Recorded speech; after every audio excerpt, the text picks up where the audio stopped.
All right, folks, we are back at this. Good gracious, there is so much stuff to do. I feel like I might need another 11 weeks to finish this game. Hopefully not, but wow, just wow. There is so much stuff in Kingdom Hearts. It's a little bit disgusting, actually. You okay over there, Donald? Ah, you're fine. While I was doing a little bit of work before stream, I ended up not actually doing much of this offline, because of course earlier this week I was playing Dread, you know, after I finished being like, oh, I can't wait for Dread, and then it came out and I got there, you know, I beat it and I didn't like it very much. But in between that, I've been playing a Minecraft mod pack called Omni Factory with a friend. Anyway, what I was hoping to get around to is I think I needed a bright crystal for one of these mixes, and that is correct. I need it for that elixir. So we've got that done for us. Blazing stones, those are a bit of a pain. Frost stones are from Old Boy in the Whale. Blazing stones, we can get those at Halloween Town. So I think we're going to try and make those our mission today. Mystery Goo is something I don't know a good way to really get to other than those rare truffles, but I suck at juggling the rare truffles. I am just kind of the worst at that. Apparently in some locations you can get them into a corner and just cast Aeroga and let them bounce off of your head.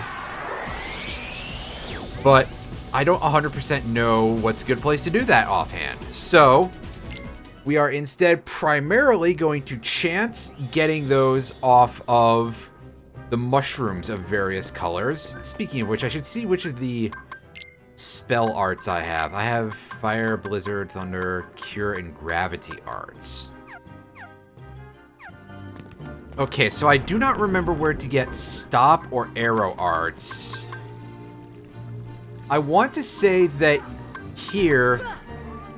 Well, I know that white mushrooms can show up here. I think this place they have Gravity as their fourth spell that you can try to target them with. I think if you get an arts book from them, they have a chance of giving you a Mystery Goo. But we'll see how that pans out pretty soon. Hey, neat. We're gaining a level right off the bat. That feels pretty good.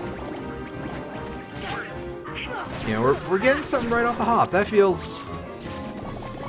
You know, life is pretty alright, I guess. I've certainly been worse. Those Metroid Dread pins are pretty nice for what they are. I know not everybody's going to be into that kind of stuff, but, you know, hey, I didn't even like the game, and I'll wear them. And yeah, I'm gonna keep bringing that up a lot because, you know, I don't actually know why. Maybe I'm just like really hoping to get somebody set off with that and just be like, hey, yeah, you're taking this too seriously, dude. Which, you know, that may not necessarily be a nice thing to do, but on the other hand, come on, if you're mad about that, you are taking it too seriously.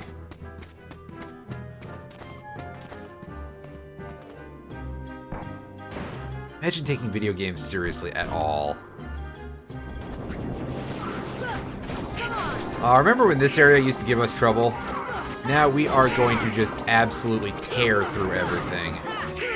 Because we are leveled somewhere in the 70s because of all the time that we spent screwing up against Ice Titan.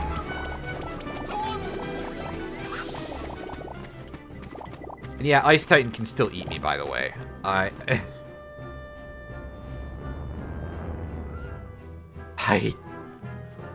Oh, we got rare truffles.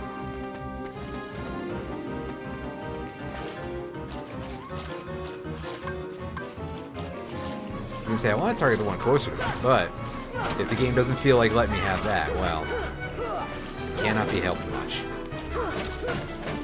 Alright, so we managed to goof up pretty hard with a lot of these.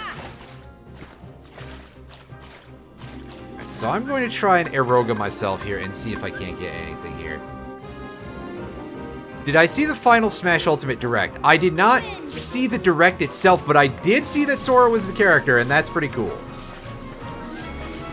It's also really, really heartening, which, you know, funny that I'm saying that around this game.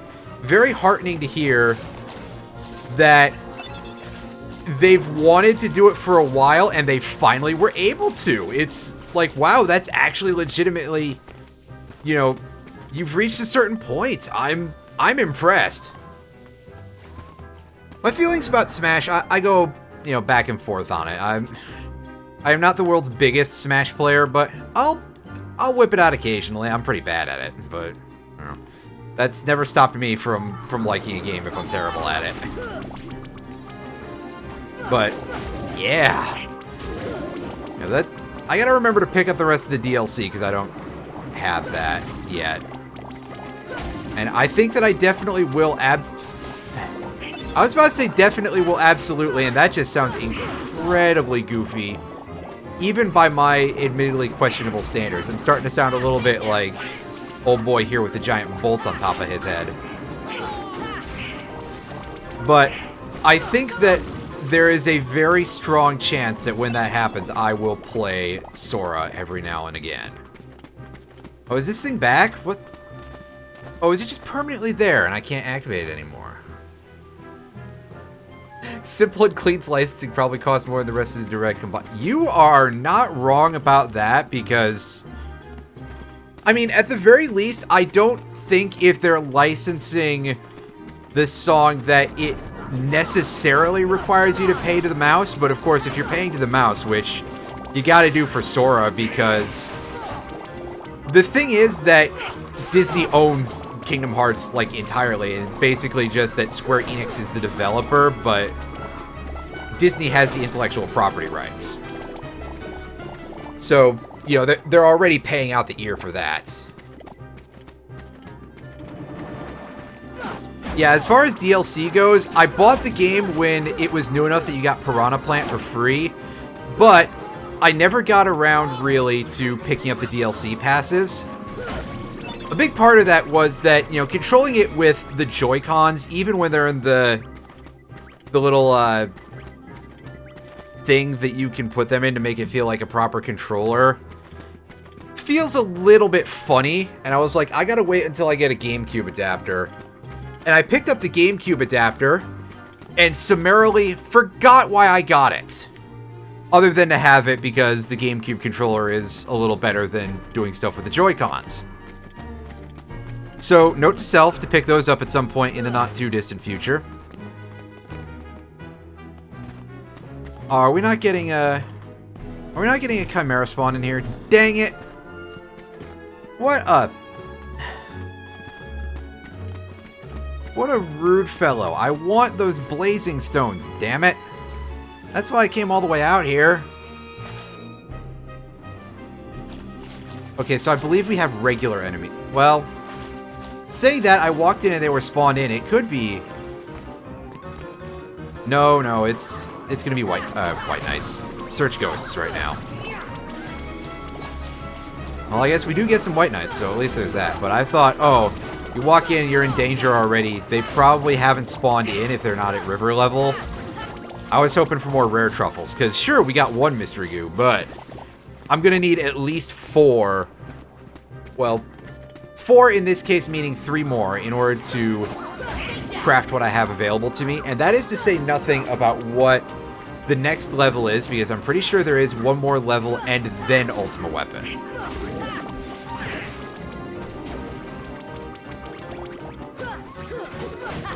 Oh, it takes a while to get all the Mii costumes? That's a shame. Yeah, Doom Guy... I agree that Doom Guy would be pretty fun to play too. Or, you know, honestly, I could probably pull out, like, a list of, you know, 10, 20 characters that I'd be like, hey, yeah, these would be cool in Smash. Doom Guy is definitely on there. Sadly, I think that a big part of it is that Doom Guy is not exactly super popular in Japan. Although I suppose that might be true of a lot of other characters in the Smash Brothers roster. So they might have been like, well, we're not sure if we can actually sell this as a character in all regions, really.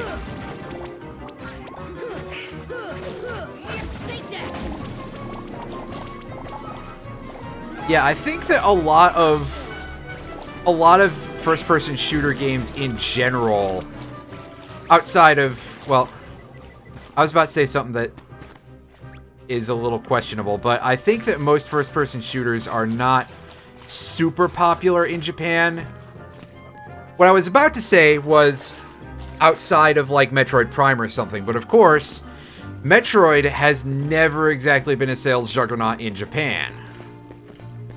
It did pretty okay early on, but it fell off pretty hard and became very much a thing in the Western market prior to the runaway success of Metroid Dread.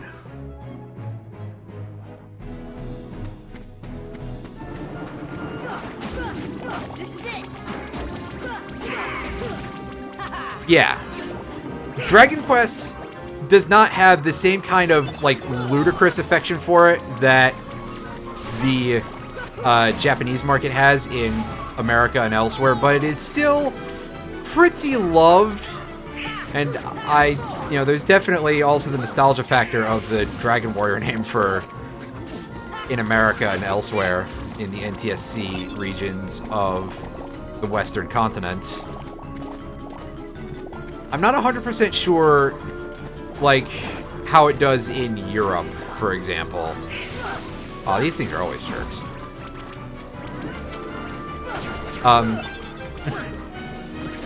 I also forgot a little bit of what I was saying there. Yeah, Dragon Quest is not as huge outside of Japan as it is in Japan. In Japan, it is... Well, in Japan, it's so big that people make rumors about some very unusual practices related to release and how supposedly it's not legal to release it on certain dates. Like, there are laws regulating that as, like, a day of the week sort of thing. And that's not actually true. But on the other hand, it is so big in Japan that you could believe it.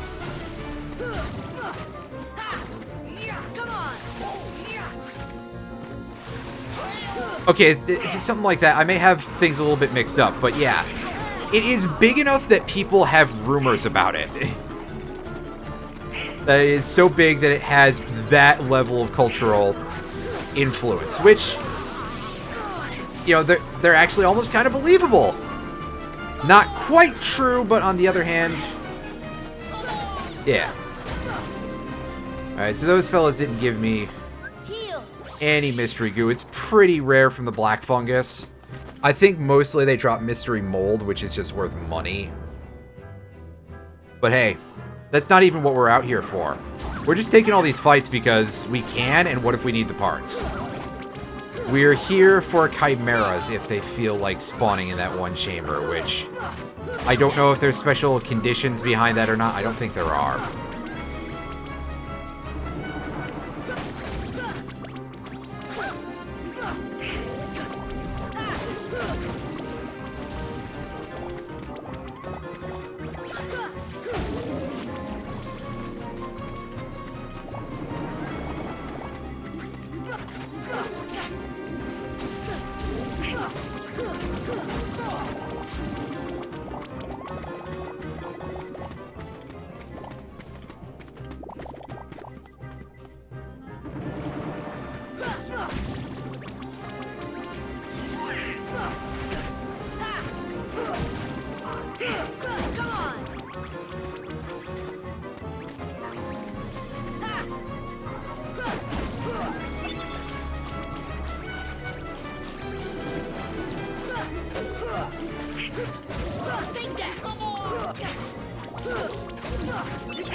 Down we go.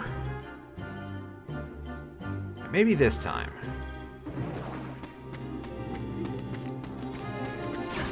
Well, I think we're getting different enemies here. We didn't land anywhere different. No, wait, no. We had White Knights and then we had Dark Balls. We didn't get any gargoyles here. Kingdom Hearts rando. Well, I'd have to buy the PC version, I think, if I wanted to do Kingdom Hearts 1 randomizer. Because, if I recall correctly, that's currently the only way that that's available. There is a Kingdom Hearts 2 Final Mix randomizer for, you know, running off of PS2, and, you know, if I hooked up PCSX2 to that, I'd be able to do that. But I am far less knowledgeable about Kingdom Hearts 2. Kingdom Hearts 2 is a game that I rented once, got up to about the very end of before my rental ran out, and then never got around to getting again.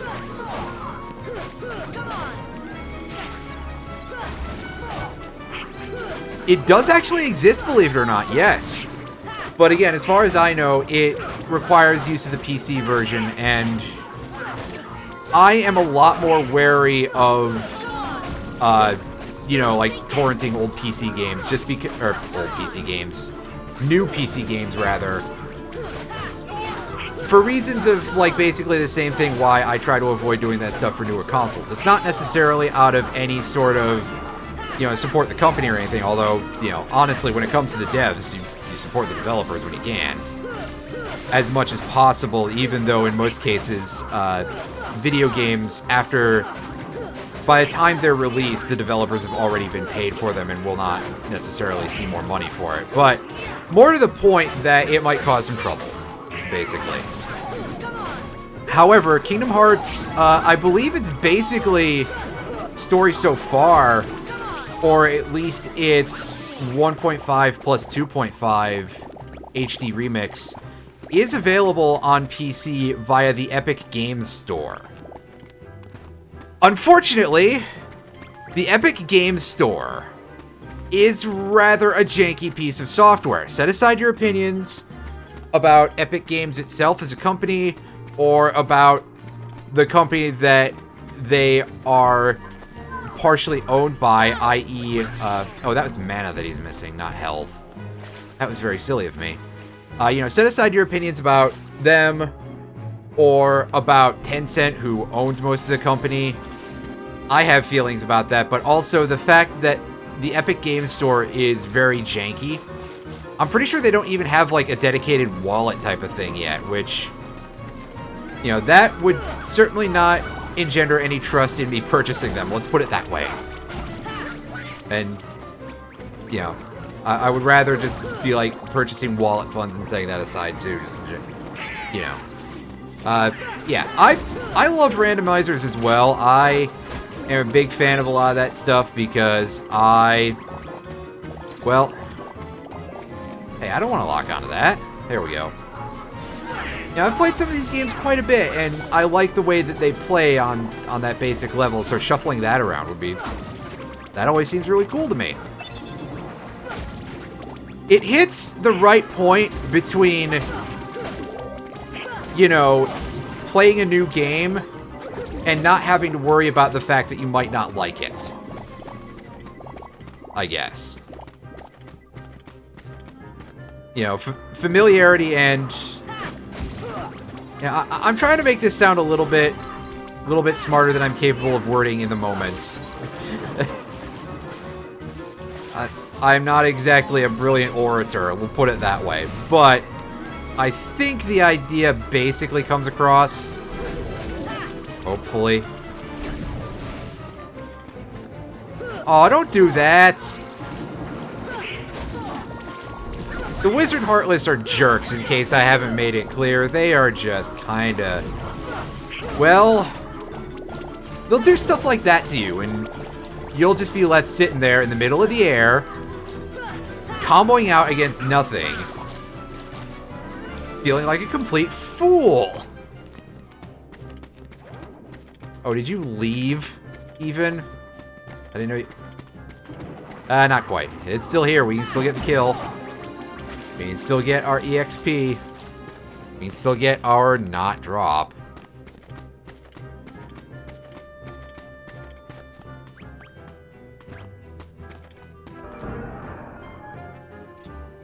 Yeah, exactly. It's... You can see some pretty interesting stuff. I like conceptually, even though I'm not like super great at the 2D Metroid randomizers, but I do play a lot of Metroid Prime randomizer seeds. I like that as a conceptual thing because it also like tests your, tests your understanding of the game for how you can get to certain things. And then it works with Pokemon because it's like, oh hey, the order is shuffled. We can get... You use things that you wouldn't expect to, basically. Especially if you're like me with Pokemon, where I will just get a team basically before Gym 2. And just be like, okay, I'm probably not gonna change this very much, so I end up using some new stuff in a Pokemon randomizer. Or I just get Tauros for a starter and, take the entire game from there. That was pretty silly. I'm going to be doing the rest of that seed on Sunday, so not to worry.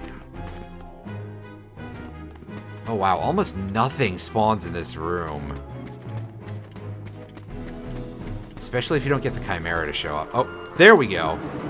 That's right, we got more gargoyles on this side of the river.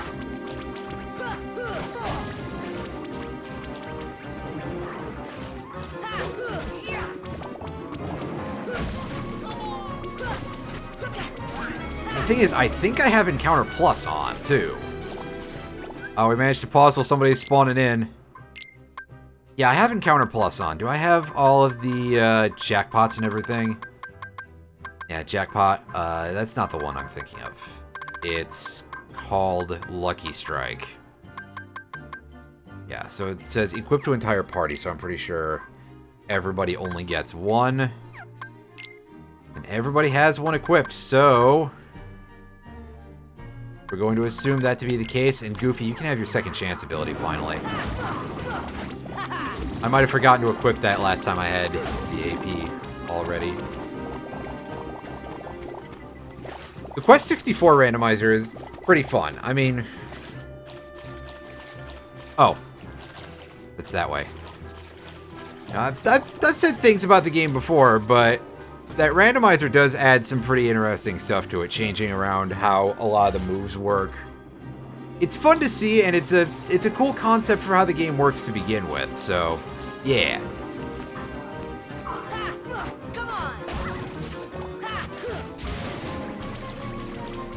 There are some games that don't randomize well, but a lot of RPGs in general are pretty good for randomizing.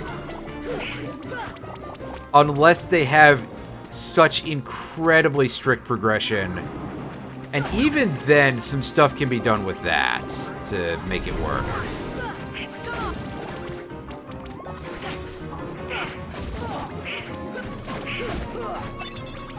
There's a couple of other randomizers I want to check out at some point. There's a Phantasy Star 4 randomizer. Actually there's two of them, I believe. I don't know which one is the more recent one. I'll have to do some looking into that at some point. That's a game that's pretty good. I don't know how well it'll randomize, but, part of the purpose of doing stuff like that on stream is for, well, exploring those things, really.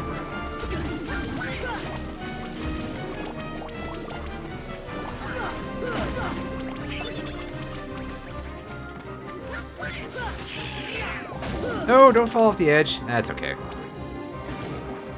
It's not like we get sent to another room, which is a thing in a couple of areas. It's not like we're in Hollow Bastion, where I just kept falling off the edge from fighting that one wyvern, and it's just like, oh hey, I got back here. Oh, its health is reset because I fell off. And I'm just get disappointed all over again. Lagoon is a SNES game, right? That is one that I've heard of, but have never played. Is that one of the games made by Quartet? I think it was Quartet. I want to say that it was like the same developer as like Brain Lord in those games, which I believe was Quartet. Quartet, who also developed ActRaiser. ActRaiser is a pretty good game, but I don't know how well that would stream, just because the God game elements do slow things down to a crawl, and also I'm pretty bad at ActRaiser.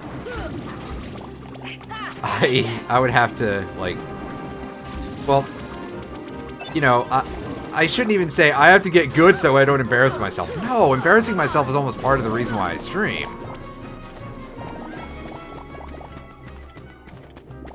But it's more of the point that, like, the weight of the character is not something I was ever really able to get used to. Super linear progression, yeah, that will absolutely cause a little bit of the randomizer not being quite as interesting of an idea as it sounds. But you never know what people will be able to piece together. And, you know, somebody could do something that removes that, you know, makes it a little less linear. That's always a possibility.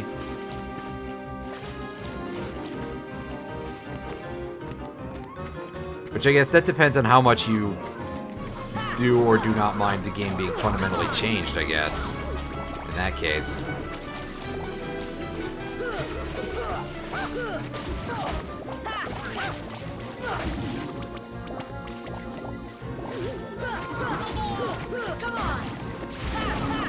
Oh, stuck on a thing. Not like from geometry or anything, it's just because I was walking into it.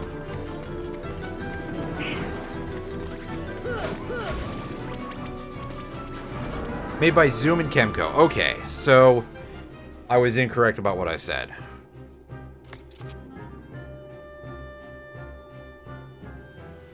Kemco is a pretty interesting developer with quite a varied library.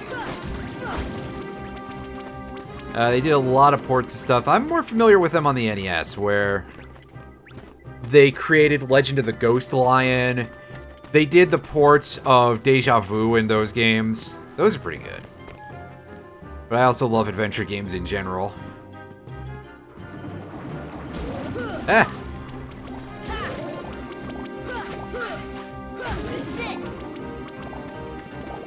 And then they did some things in the N64 era that I remember being pretty well known. But I can't remember off the top of my head what it was.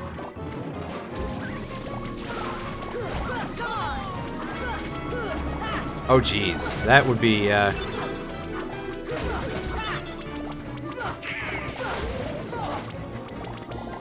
excuse. Maybe some folks could find some interesting stuff to do against the final boss in that case, you know, with the randomizer, but again, that comes down to who's playing it instead. Gotcha, though. I didn't know a whole lot about the game, I just know that I'd heard of it. And I cannot remember why I have.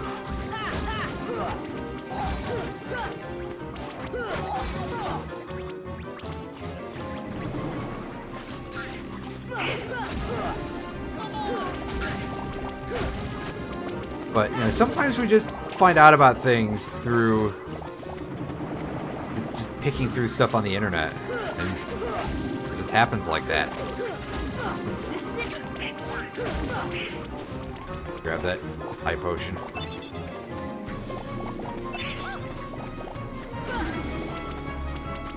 Those will come in handy when we're farming for frost gems.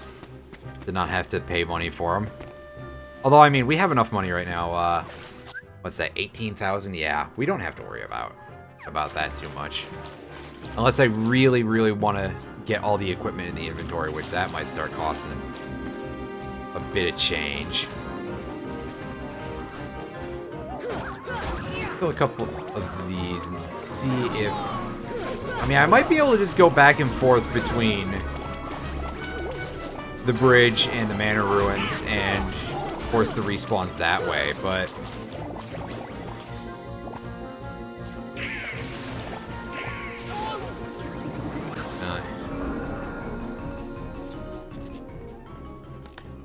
Oh, okay. So, yeah, Kemco... Yeah, I guess it makes sense that Kemco would have done Shadowgate 64, too, actually, come to think of it.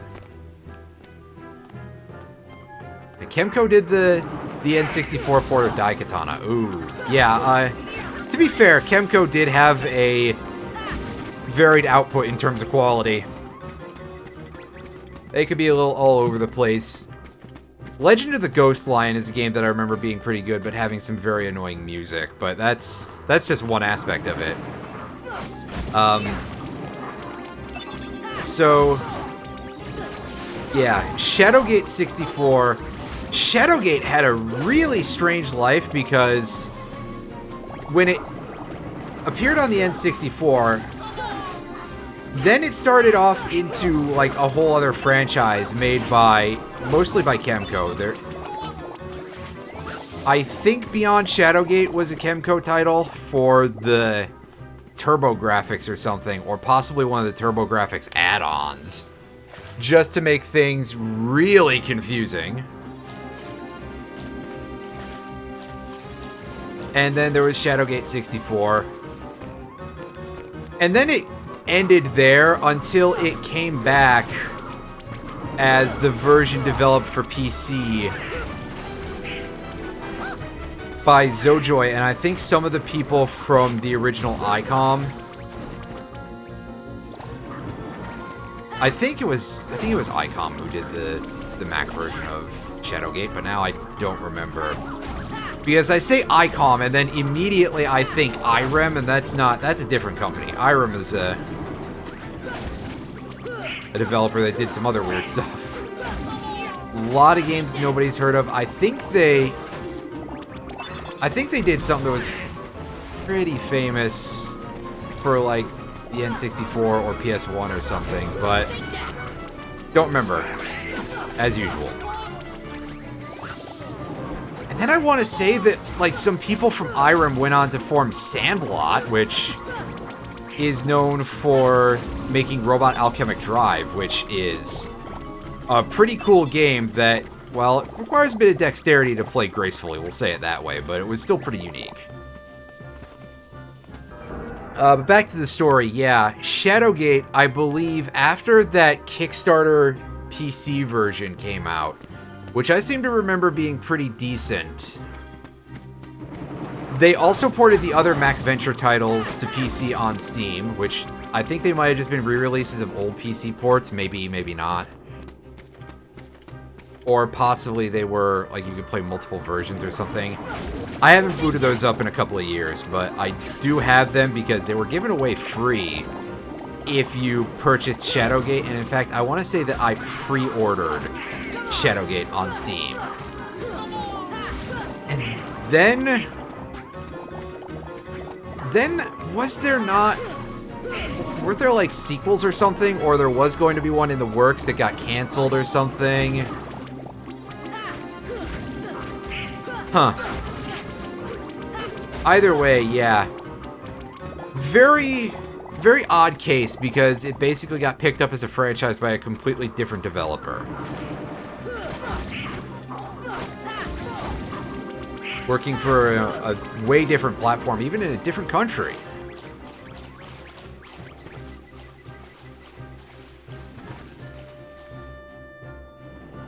Icon, they helped with a lot of Beavis and Butthead games. Huh. That I did not remember, but of course, yeah, the original 4 MacVenture games. Deja Vu. Wait, no, it was Uninvited first, pardon me. Uninvited, Deja Vu, Shadowgate, which I think is like the opposite order to how they were released on the NES. No, wait, Deja Vu was... Oh, I'm confusing myself. Deja Vu was first, then Uninvited, then Shadowgate, and then there was Deja Vu 2. Which is interesting because that one did not get ported to NES for some reason. It got ported to the Game Boy Color on a double pack with the original Deja Vu. which that and Shadowgate Classic got ported to the Game Boy and Game Boy Color.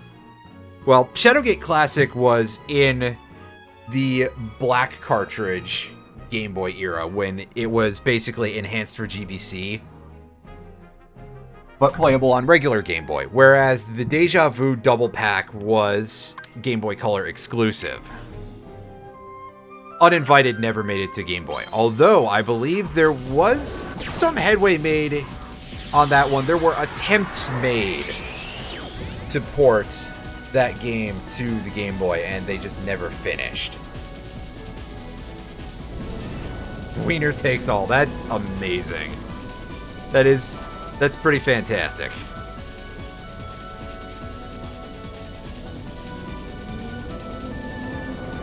Oh no, we're getting swallowed. I remember this part of a lot of things. We have some high potions on there. Honestly, I'm going to swap in some more, and we're going to try to use as few elixirs for this as possible as we try to go farm frost stones, because the game is not seeming to want to give us blazing stones right now. So we may as well take our frost stones. That way we can evolve our Alolan Vulpix and Sandshrew, right? Oh wait, no, wrong series. Oh, we got some more of these fellas. Alright, well, we know what to do here.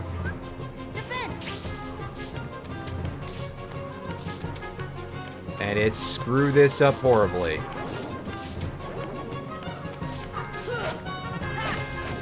Oh, and I mean that. Then again, this isn't really a good room for it because of all these platforms. They can get stuck under there super easily. Alright, there's our old boy here.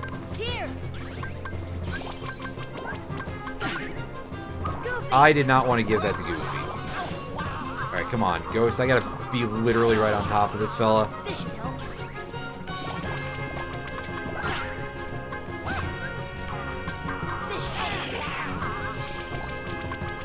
You know what? Let's burn an elixir here. It's a little overkill, but oh, we get 2 frost stones out the deal. Nice, nice, nice, nice.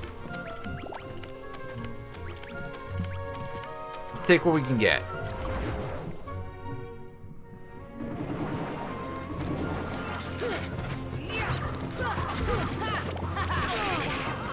Screen Wreckers. I like Screen Wreckers just as a name in general. That's pretty good.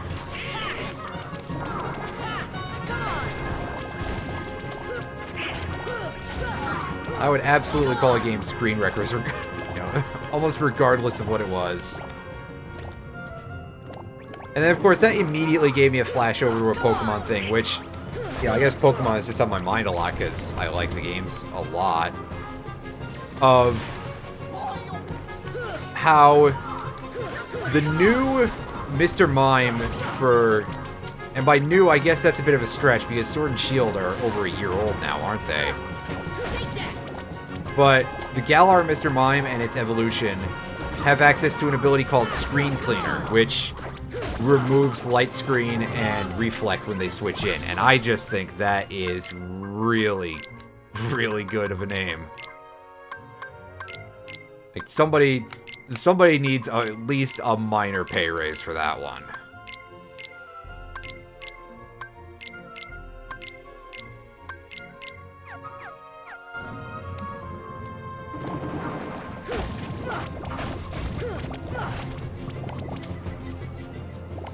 But yeah, that's a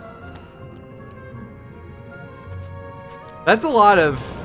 That's at least 5 Beavis and Butthead games. Then again, Beavis and Butthead was really, really huge back in the 90s, so... I suppose it's not entirely surprising. I remember also that I think Mike Judge was going to bring that back at some point, but I do not know what became of that. I don't expect it lasted very long, because... Kind of like we were saying back on Friday, it's like Duke Nukem, right? That's something that is very much... It could really only exist very well in a certain time period, and at least part of why Duke Nukem Forever failed is less to do with the fact that the game wasn't as good as a lot of people would have liked, and more to do with the fact that you're just not going to be able to easily sell that to a lot of people anymore.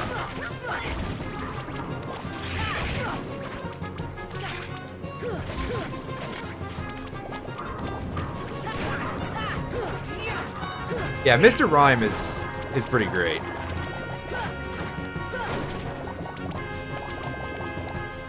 You know, nice to see Mr. Mime getting some stuff of its own. I always kind of like the Ice Psychic type, too. Excuse me. Maybe just because that always seemed like a really good type combination just for dealing damage. A bit fragile, but it's fine.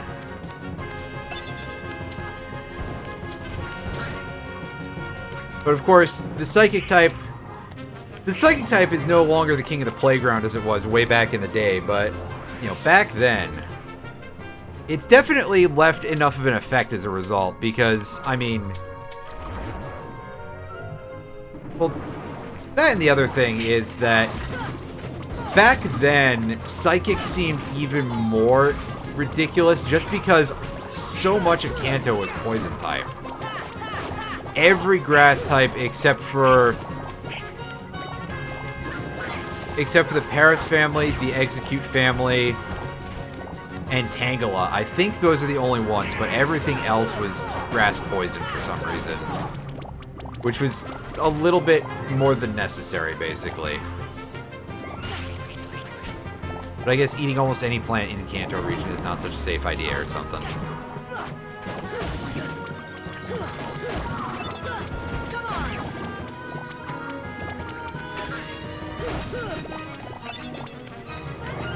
Oh yeah, the Bandits drop Blaze Gems. So we get some unusual stuff in here. I guess this is where we get all the lower level fire stuff, and the Blazing Stones drop in Halloween Town.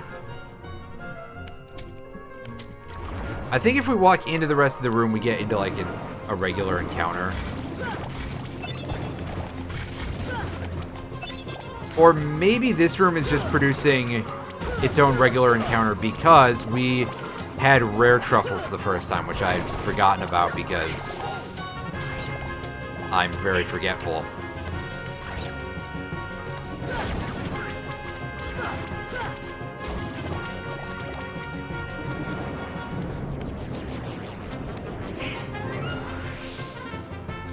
Hello? Ghosty? No, yeah, Fat Bandits. Well, I can clear this room out, I guess. You know, again, wouldn't hurt to get more of these Blaze Gems, and Fat Bandits are not hard enemies. At this point, I actually think I find the regular bandits to almost be harder, because getting around to the back of the Fat Bandits is not that tough, all considered. Not compared to, like, the large bodies, which are really nasty about it. Ooh, a Firaga ring. That is, I believe, +3 defense and a 20% resistance to fire. So that's nice to get. That'll be a nice little addition to our arsenal here. Our arsenal gear. Oh, maybe I should play at least one of the Metal Gear Solid games on stream, because, well, A, I'm not super good at stealth, but B, I really do enjoy those games quite a bit in terms of the story writing and everything. Those are excellent, excellent titles.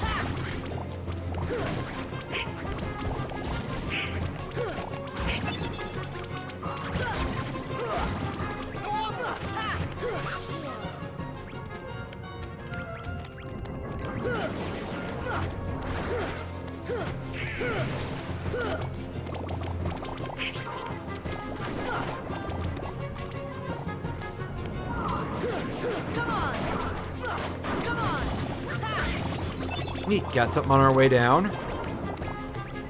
Feels good. That's fine. If I want to, I can heal that back up pretty quickly. Yeah, I think we're a little over-leveled. Honestly, we probably could go beat the game. Okay, so the encounters are resetting in here, so that means that doing this mini loop, basically, this is perfectly acceptable. And this should eventually get us Grand Ghosts. If the game feels like not being a total jerk to us the whole time. But RNG is... it is what it is. Sometimes it can be a complete rat bastard. Sometimes it'll just give you stuff, you know, even before you can ask for it.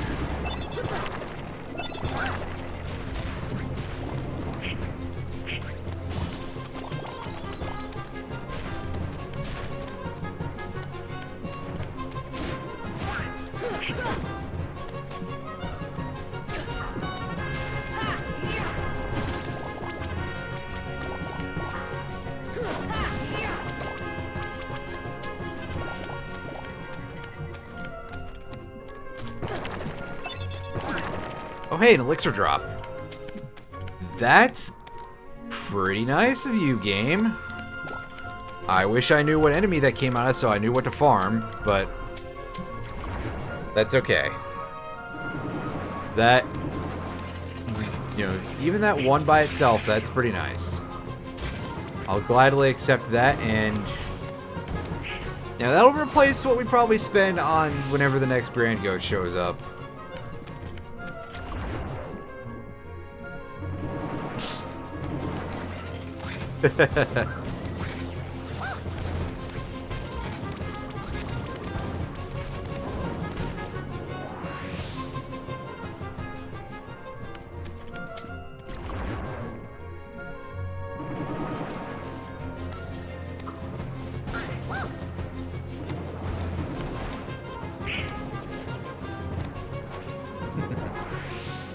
What do we got?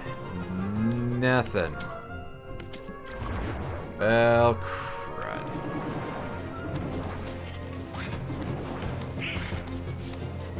Make our way back up.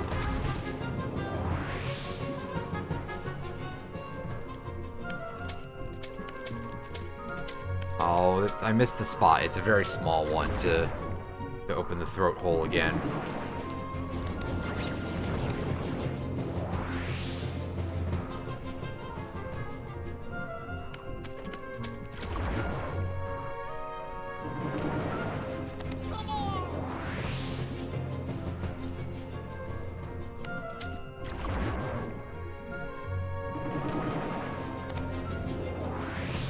Well, thankfully we've managed to master a bit of a quick turn here, so we should be able to try and force spawn this thing pretty fast. I mean, at worst we've got some... At worst we're gonna miss the platform a little bit and have to climb up a couple of them.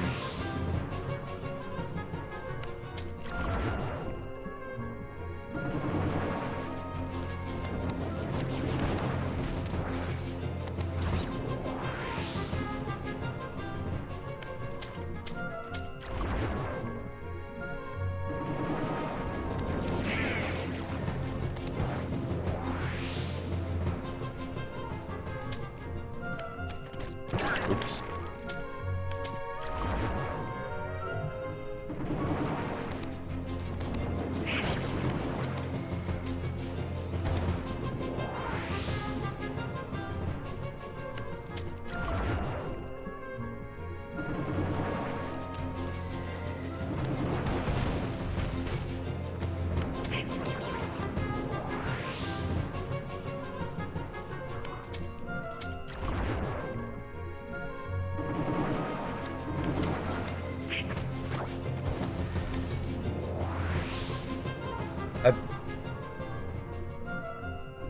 That's just weird, man. I do not know what to tell you about that. Twitch? Oh wow, Twitch having questionable functionality? Who would have guessed?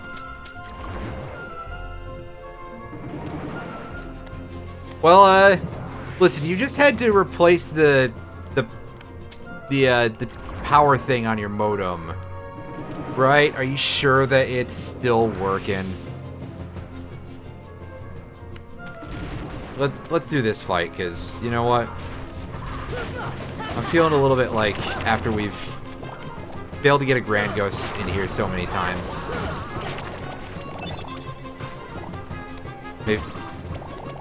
Maybe I gotta advance things a little bit before it'll let me have my fun here.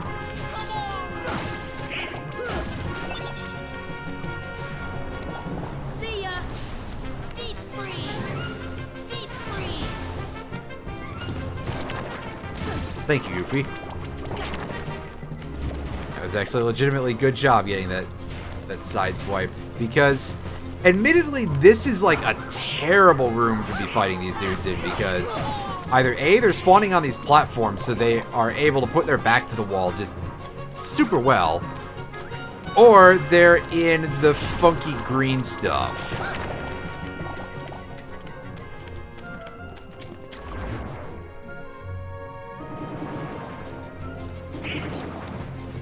Oh, is it? They finally start working. Cool.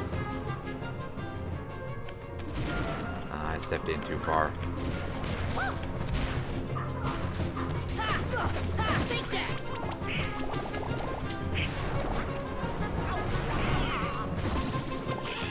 Hey, listen, I need to use that broken toaster in order to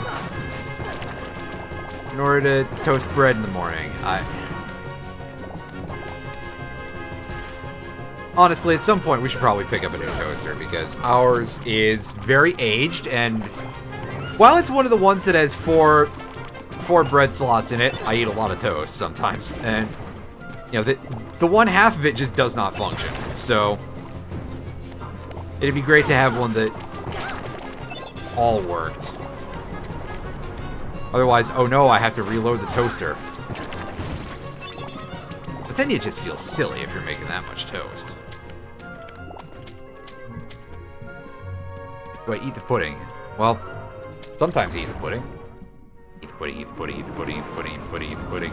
Alright, alright. But then, we gotta do this. Just like this game has gotta spawn me one of these enemies eventually. Come on. Hey, get up there. Let's get up there, dang it.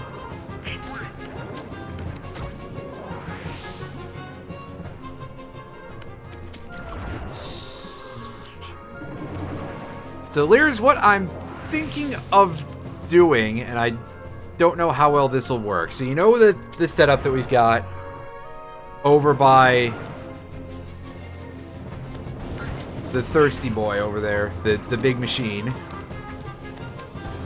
In order to generate more power on that, I think that I'm going to try and set up that piston and observer combo, because that's not expensive on those, and just vacuum chest the results over to the first Steam Dynamo. That's probably not going to be the fastest thing in the world in terms of any sort of accruing power, but I do want to see it. And you know, again, we can put those parts to use because we needed to make them for a quest. We may as well do something with them.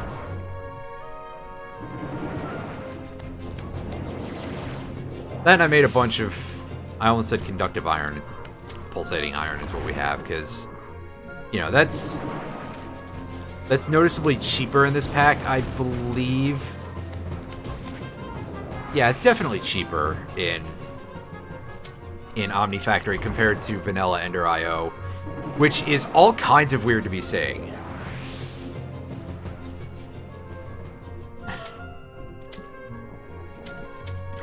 Because you can get like you can get more pulsating dust per pearl than one, right? Like, I'm not stupid about that, right? I admit that I haven't looked at that part of things. But those should grind up to, well, more than one, hopefully. And of course, there is also the fact that you can just make that from smelting uraninite dust a couple of times. Will this damn bastard ghost show up? Because in original Ender IO, pulsating iron was 1 iron ingot and a whole ender pearl in an alloy smelter. In this, it's 1 pulsating dust and 1 iron in an alloy smelter. But assuming that it's more than 1 dust that you get per powdered up ender pearl, that is actually cheaper, weirdly enough. Unfun tech. Yeah, pretty much, eh?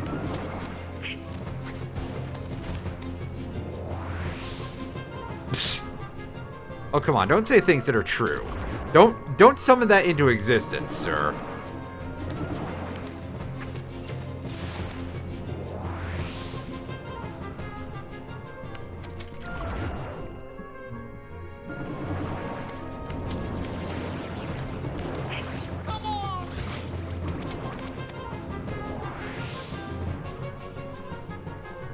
Alright, well, if this continues to not give me results, I'm probably going to warp off to another world.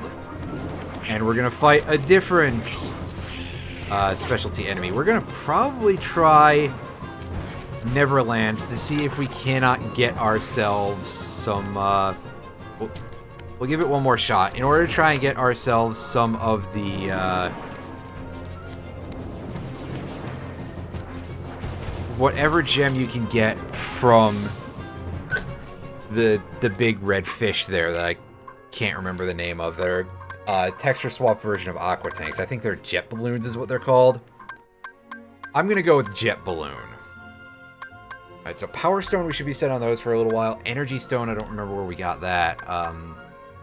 Yeah, we got 3 frost stones, so at least we have what we need for one of those synth recipes. I'm gonna actually go back to Traverse Town also and get the thing that requires the 1 mystery goo. Just that way we can have that in our records and... yeah. Yeah, you know. You get it. This guy gets it.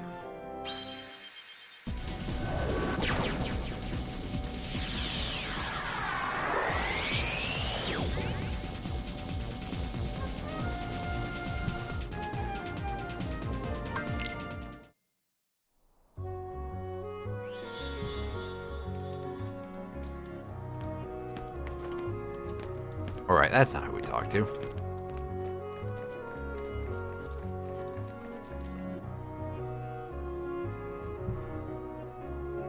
Alright, so let's talk to the Moogle. There we go, the Atlas Armlet. I don't know what this is, but it sounds pretty decent. Okay, yeah, so the Crystal Crown doesn't need any mystery goo. It's the 3 stars that requires it, which... admittedly, like, the 3 stars is always a super good item in any Final Fantasy game it shows up in, so I'm feeling a little bit, oh, maybe I should think this through, seeing that, but here we are. Either way, we got our Atlas Armlet, and let us take a quick look at what that does. Is that one that we already had? But we just picked up a second one, I guess? Apparently not. Max MP and defense also significantly enhances magic and summon power. That is not what I was expecting, being that it's called an Atlas Armlet. I was expecting more like physical shit. Fury Stone is what I want to see. That's the Gigas Shadow. Okay, so we haven't fought any of the Gigas Shadows yet. That's a little... I gotta go deal with them. By the way, I just took a quick check at OBS, and no dropped frames, so it definitely was either Twitch or your internet doohickey, Lears. That I forgot the name of. A modem, or router. I think it was a modem in that case that you were having fixed.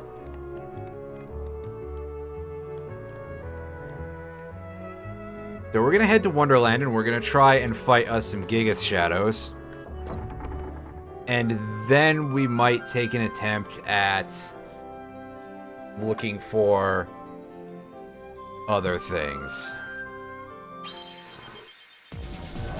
have a good article telling me how to deal with these things. It's like, don't let them touch you or something. The way the shadows have been defeated in the bizarre room. The same way normal shadows do, but they do not become flat and movable. Of course, they are large and have much more HP than other Heartless in the area. Swipe and sword, but they can be avoided by moving into a corner on an elevated surface. If it hits Sora, it will leave the fight. Right. Yeah, that's exactly what I thought. Getting Majora's Mask vibes from the city. I suppose I can see it a little bit. But not to worry, it's not. Simply, it's not. 3 waves of shadows. We're probably not going to be finding them on the ground floor, so we will probably have to enter from one of the side entrances to, like, get onto the wall or something. But hey, picking up some of the lower tier items might not be a bad idea. Also, thankfully, the yellow mages cannot defend themselves while they're doing thunder the way the wizards can. That would be a very disheartening enemy to be fighting at the very beginning of the game, then, if that was the case, right? I mean, I know this game is mean, but come on. It doesn't need to be that much of an asshole.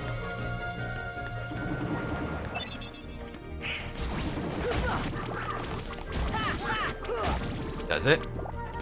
Eh, who am I kidding? It's a video game. It needs to be as rude as possible, as early as possible. Usually. Pick up that Thunder Shard. That leads... Okay, that leads out to the Tea Party Garden. We're gonna go the long way in case we find any white mushrooms, because they, as I said before, I believe they have a chance to give us Mystery Goo if we get their thing correct. And instead we're finding regular enemies. Dang. We need to attack that flower. But also not much need to feed it an item, so... Did we go this way? Oh no, this is just out here. So that was not very useful. That's backwards. Oh, I'm getting confused. I mean, this is a world that's sort of designed to be a little bit confusing, but the turnaround kind of confusion, it's a little early for that. Isn't it? Eh, just a little.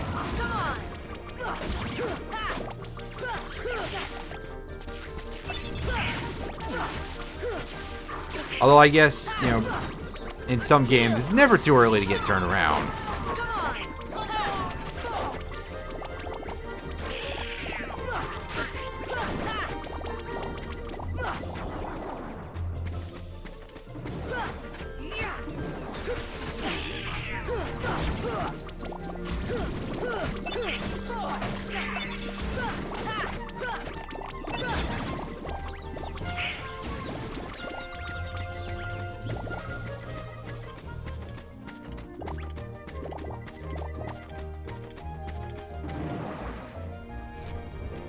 This way. And we can go through this door. This should get us on the wall. I think this is the area where we usually... Wait, no, this is not us on the wall. I don't remember how we get into the wall then. Oh, Donald cast Stopka. That's actually handy for fighting the wizards, but that's about it. Not having any other Twitch problems, unless somebody else is having Twitch problems. I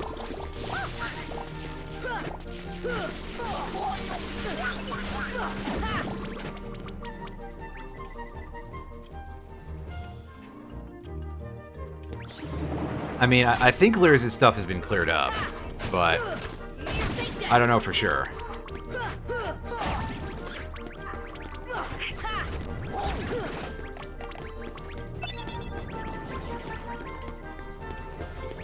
Castle,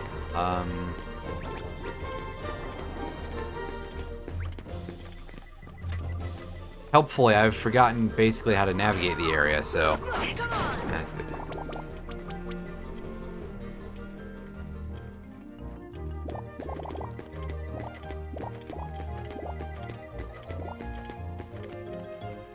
Just an OJ. Yeah, fair enough.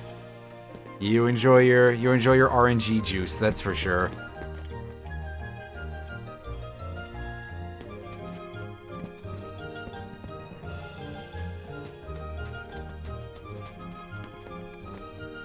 Anger management training for sure. Yeah. It's a thing. I just haven't done anything with it in a while. I keep forgetting to like do any of the single player stuff, which I probably should, so I can unlock a couple of characters. Stuff.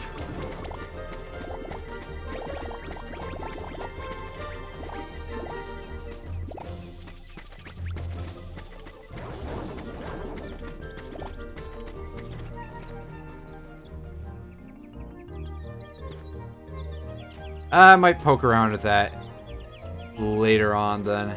I don't have much to do tomorrow, so that might be something to look into. I know, it depends on how lazy I feel, you know, right? You know,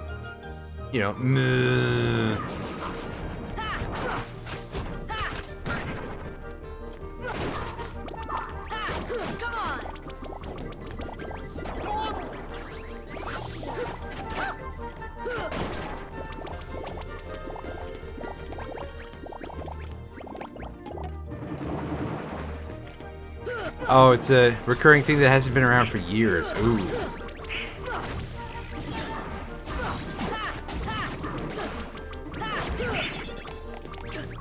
Ooh, hey. Forgot we could get drops of those rings. Not super important drops, but still neat nonetheless. We can have more things in our list of things.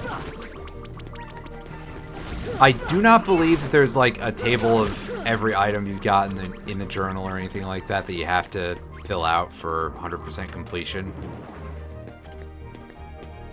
So not a super important thing to have, but hey, I'm not gonna complain too much about it.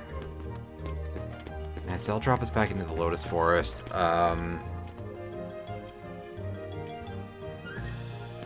RNG, yeah. You got me there. I appreciate a pun around here. Especially with pirates. Get over there, right? Especially with Glide, I mean. But this just leads up here.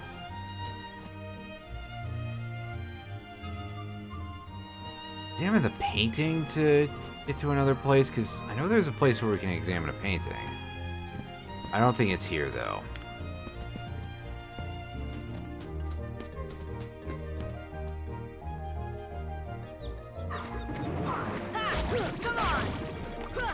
Either way, I'm trying to find another, For those who are slightly confused, I'm basically trying to switch through other iterations of that bizarre room, because that is where a certain enemy shows up if we get the correct set of spawns, and I don't know if it's only in a certain side of the map or what.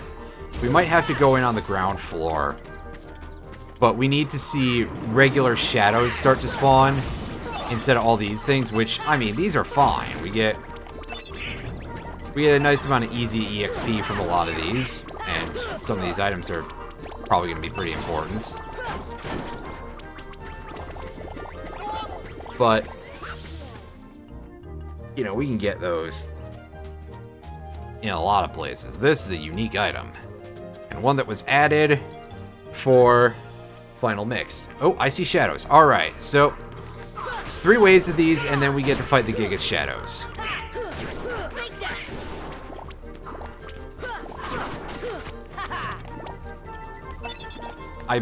We only need the 1 Fury Stone for now, but if we can get more than that, that's good. Take that. Take that.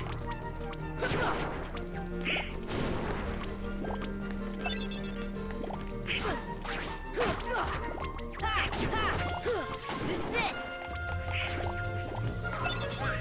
Come on.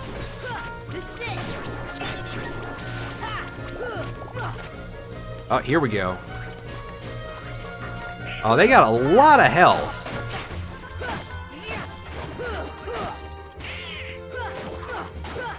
Alright, if we can get not hit by, like, any of these dudes, that'll be great. Because as soon as they hit us, they run away. This one's stuck on the chair and is freaking out. Well, we know how to deal with that. Nice! There's our Fury Stone. I'll heal even though it's completely frivolous because we're about to teleport out. But we got it first try. That's very nice. And I don't know if... Yeah, I think it's just that the last one drops relative to everything else.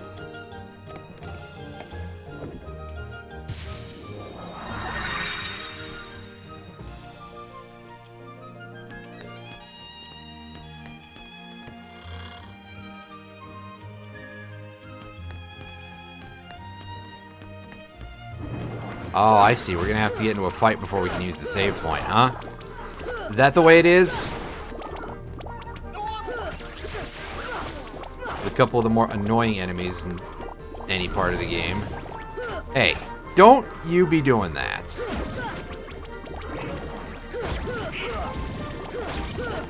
I mean, I guess they could just be spamming wizards at us right now, and I'd be very unhappy.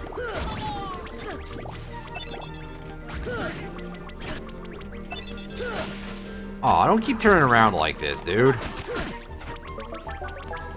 Hey, that created a treasure chest? I didn't remember that being a thing. It's got a mega elixir. Ooh, very nice, very nice, very nice.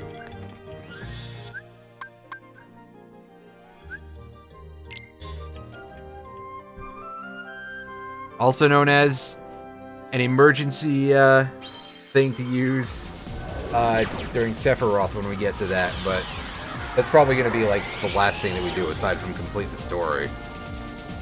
Because he is one tough fella. He hits hard, and he has more than 5 full HP meters. I don't know how many more, because that's the way the health meters in this game are. The color palettes on them are a little bit funny like that. Alright, so the Fury Stone was for the Master Earring. Okay. Alright, so what we need to pick up to get the rest of these, well, we need another Fury Stone for the EXP Earring, and we need a Serenity Power. That's going to take a bit to collect that. 3 stars, we need 3 Mystery Goo, and we need 3 Blazing Stones for the Crystal Crown. So, let's take a look at what that Master Earring is. That is what we got, right? I've already forgotten. There we go, Master Earring. Significantly raises max AP and defense. That...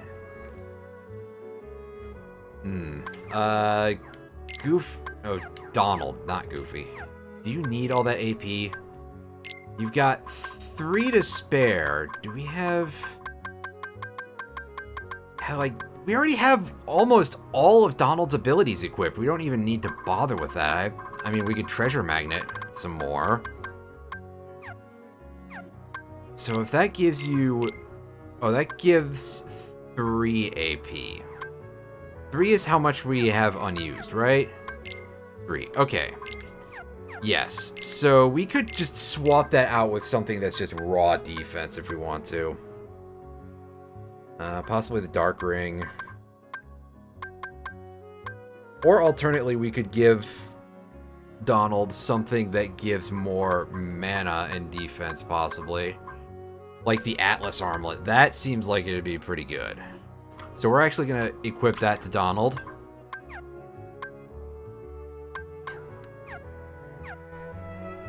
And we're going to double check that we need Mystery Goo. We need 3 Mystery Goo, 3 Blazing Stone. Oh, we have access to the next tier, so we can actually start picking at that stuff.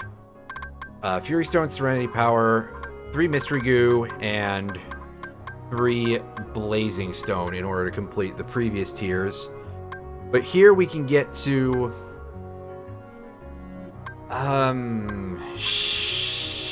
Shit, dude. Which one do I want? Do I want the dark matter or do I want the elixir with the number of gales we have? Well, I'll take the mega elixir because that makes me feel a little more accomplished, I guess. We'll go back and farm a gale later, I guess. Cosmic Arts, EXP bracelet. That needs Dazzling Stone and a Stormy Stone. I'd have to double check where those are. Ribbon. Oh, 3 Serenity Powers. Ew, come on. That's a load of bullshit. Come on, man. That's just annoying. The Frost and Thunder Gems are less so, and the Gale is simple enough. Bright Crystal, and we can get the Cosmic Arts. So a Bright Crystal... Is that from Defenders, or...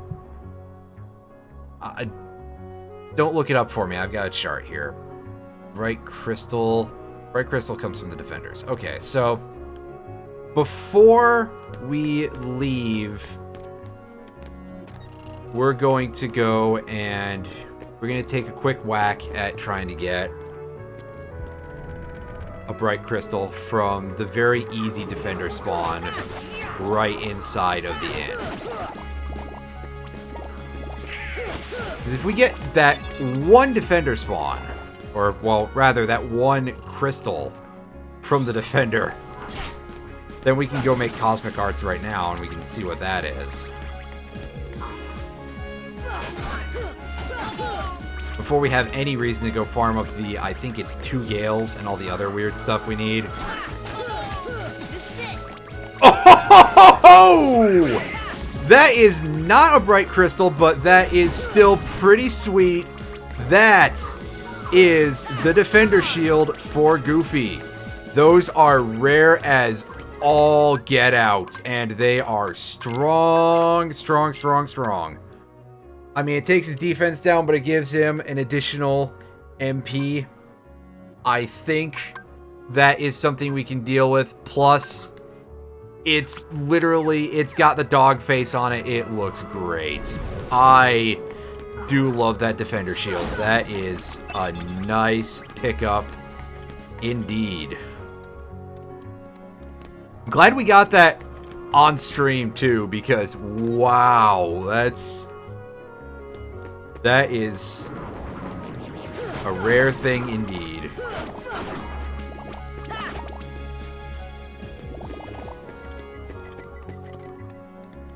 Cross the gap. I don't think I need power crystals anymore, but I'll take a shot at these wyverns anyway. Where are you? Dang it, they can move in 3 dimensions just like I can. That's not fair.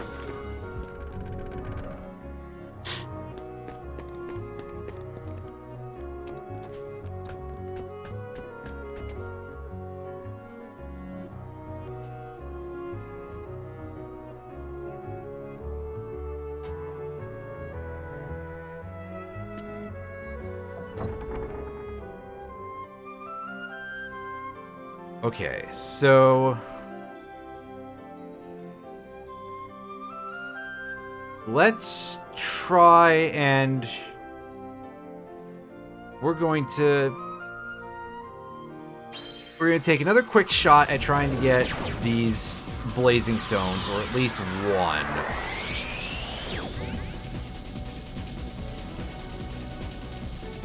I mean, I guess we could just, like, port around to a bunch of these places and be like, hey, yeah, where's our things? I'm probably gonna go to End of the World after this. I forget where Neo Shadows pop up in End of the World. I should check that, because that is the source of that Stormy Stone. And if we can get that, well, that'll make things a little bit less of a pain in the butt, because, yeah.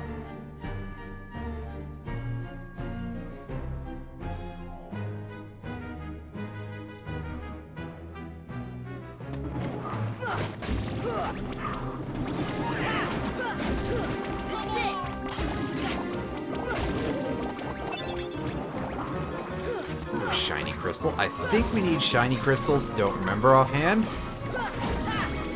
We'll find out next time we take a look at stuff.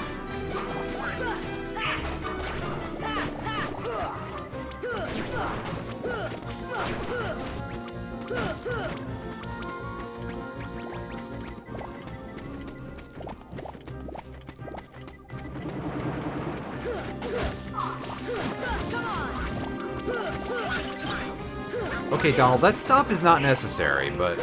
I mean, I guess it lets us deal with the wizard.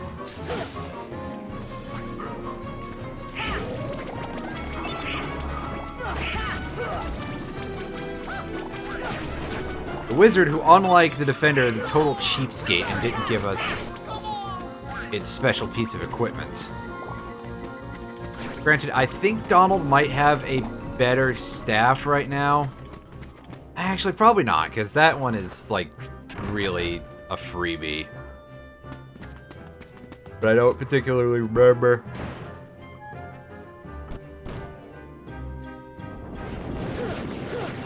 Excuse me. I need to yawn. Didn't mean to sneeze either. But I'm sure you guessed that. You think there's people out there who are just mean to sneeze? That'd be really weird. Not much reason to deal with this fight. We can just walk through. Alright.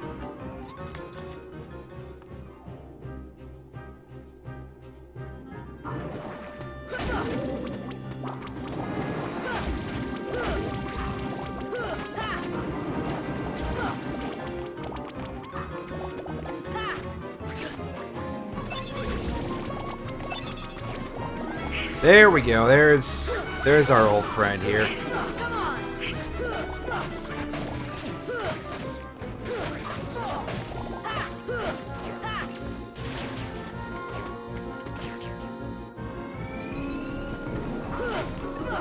Zoning out some gargoyles. Take that.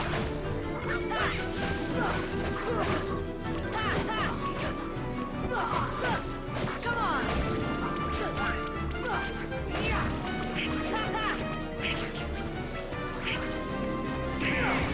These mana balls, I don't really need those. Come on.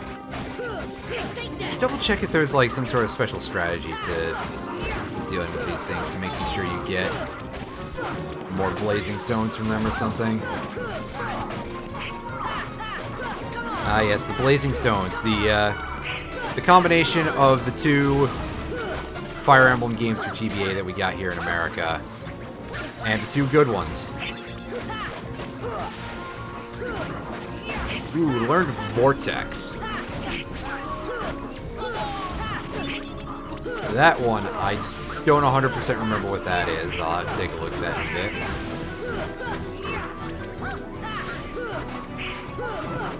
Oh, there's a blazing stone for us. That's a start.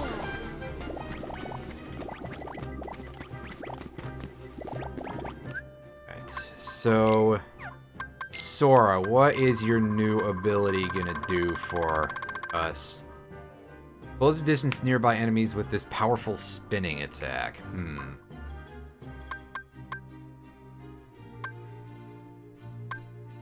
Equip the critical plus, because I forgot that was a thing.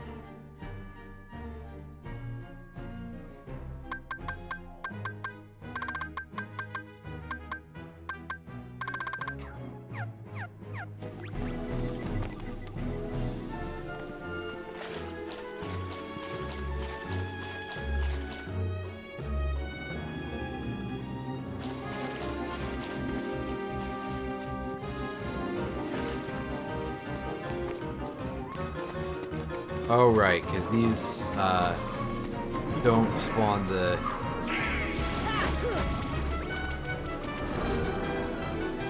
Stairway White Knights until later on. Alright. So while I'm here, let me pause real quick and let me see what the deal is in terms of helping to harvest up those things and see what the deal is.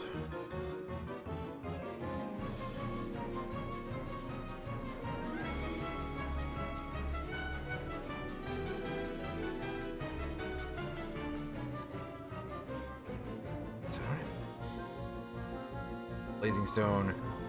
Right, Chimera, what is your deal, Chief?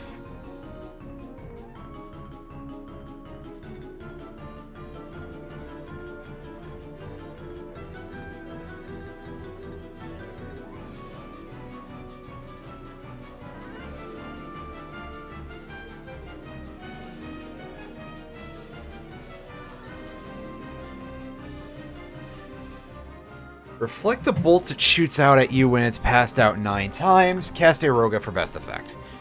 I didn't even see those, so... You know, cast Aeroga for best effect indeed. Apparently that shit's going on while I'm just absolutely thrashing this thing. Like, oh, well, it has a lot of HP, so be prepared for a long and tactical battle. And I'm like, I'm pretty sure I was absolutely trouncing the shit out of that thing back when I had, you know, when I wasn't super over-leveled. But again, I guess I gotta actually let it show up, so... Interesting, though. I guess there's, like, actually something to it as opposed to just being a sack of HP that spawns more, spawns more... I almost said chimeras. No, it spawns more gargoyles. Unfortunately, I'm so confused with all these terms that I just...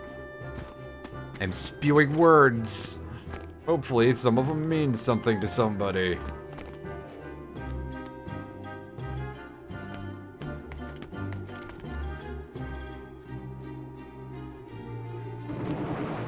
We got some gargoyles over here. Again, just clearing out the room. I don't know if it's important to do that, but I'm here, may as well.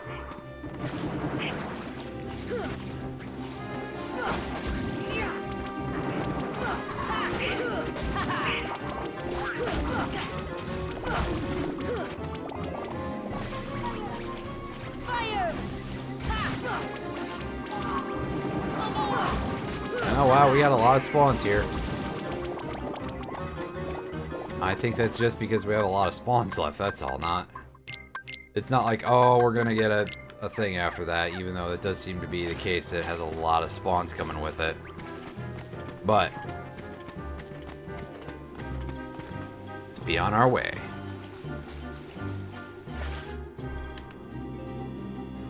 Ah yes, it's our old friends. The river mushrooms. Dang it. I really screwed that one up.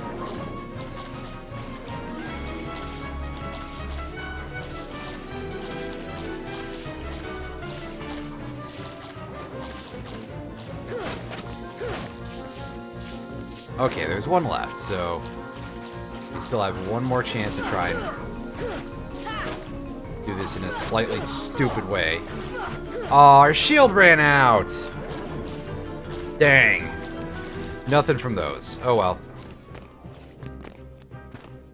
Would have been nice to get a little bit of something because we need like 3 mystery goo at least still. Plus, probably some more once we get to Ultimate Weapon because, I mean, it's Ultimate Weapon. They're gonna give you a rough assignment for it. That's for sure.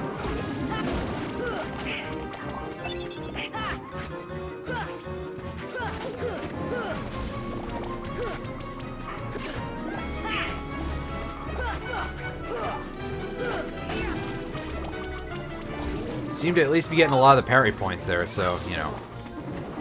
Hey, free EXP. Not to be complained about.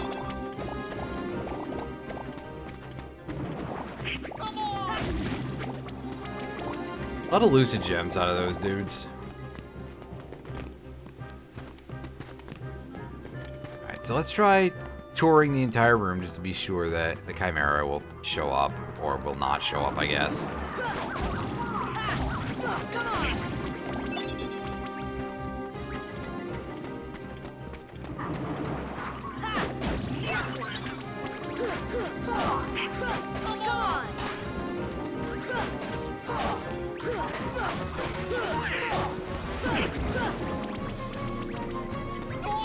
Yeah, let's see.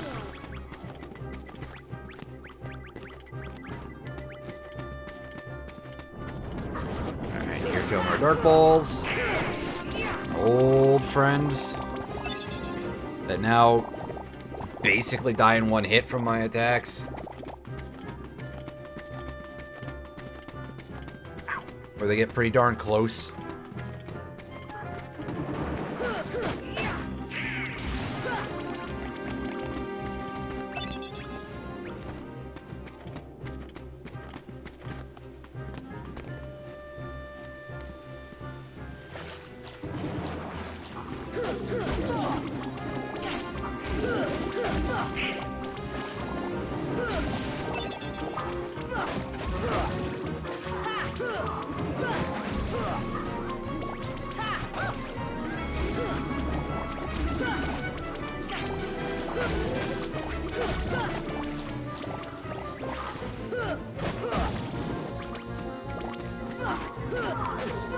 Come on!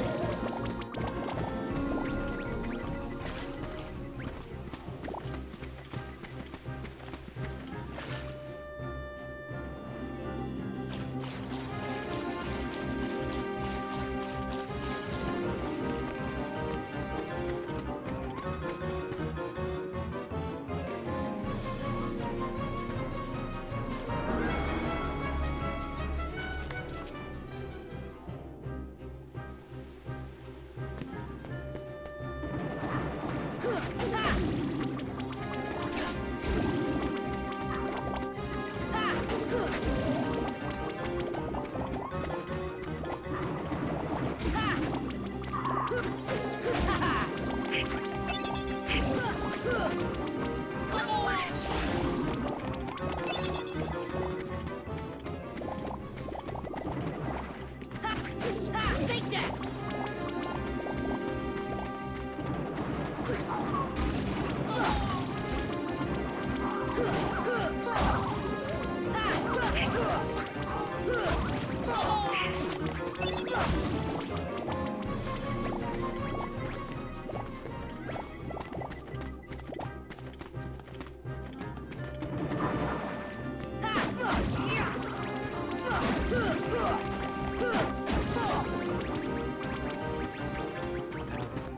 That's just an ether.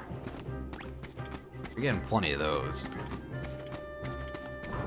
Yeah, I'm pretty sure that the Chimera is like something we'll find out about much sooner than this. But just to be sure.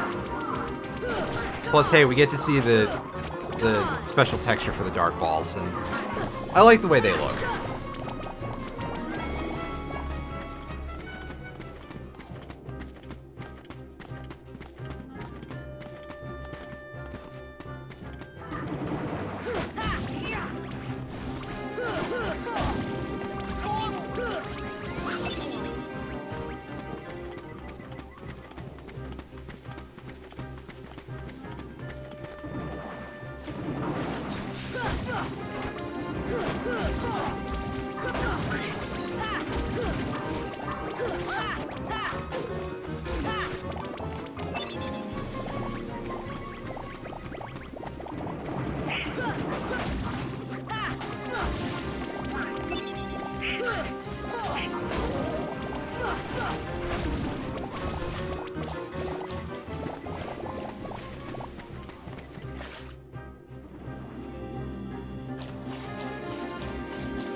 It feels like warping in and out of worlds is a thing that helps this along a little bit, or maybe it's just because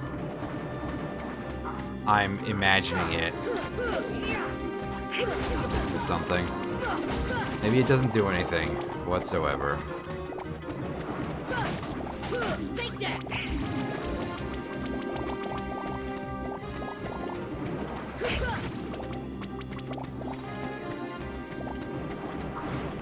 Getting some weird spawn timings here. Listen, I want to imagine deep down, I guess, that there is something that'll tell us that this thing is spawning in a weird way. Because I want to get into these fights. I want to get this material because I only need the 3 of it, right? Neat, we gained some defense.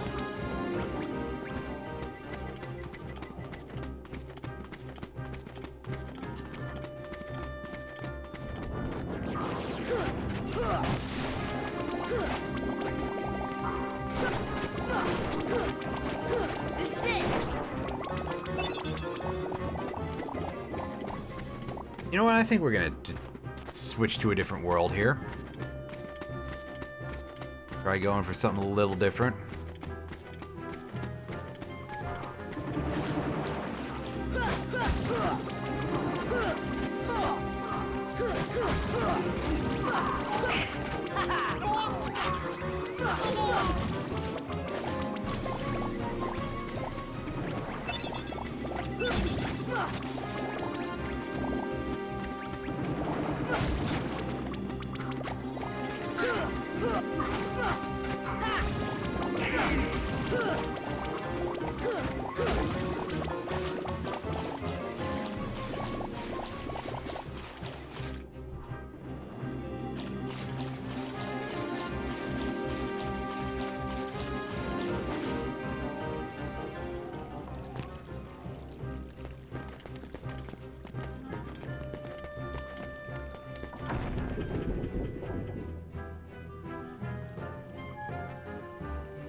Camera. Alright, so let's go and head on to End of the World for a bit. Because we've got some stuff to farm there. Because of course we do. What a strange place to do that, right?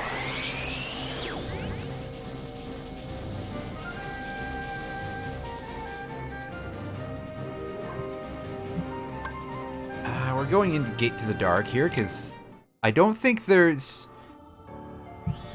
can get into any of the like warp fights or anything. But maybe we can. And those were all pretty easy sources of fighting Angel Stars and Invisibles, which are what give us Gales, which are the main material that we need from here, aside from the Stormy Stone, which we can get from a Neo Shadow, which is at like the very end of things.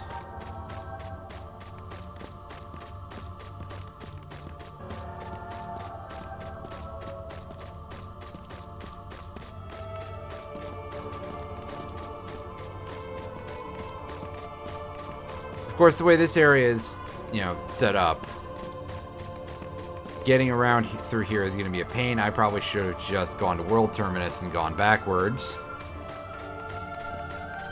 Especially because, I don't think we can actually get into these fights anymore. We just have the purple orbs dropping because, visual effects. I guess. I mean, there's like an actual reason for it, I'm pretty sure. Other than just, oh hey, darkness is purple. But I don't remember what it is. So, yeah. Instead, I'm just going to be like, hey, visual effects.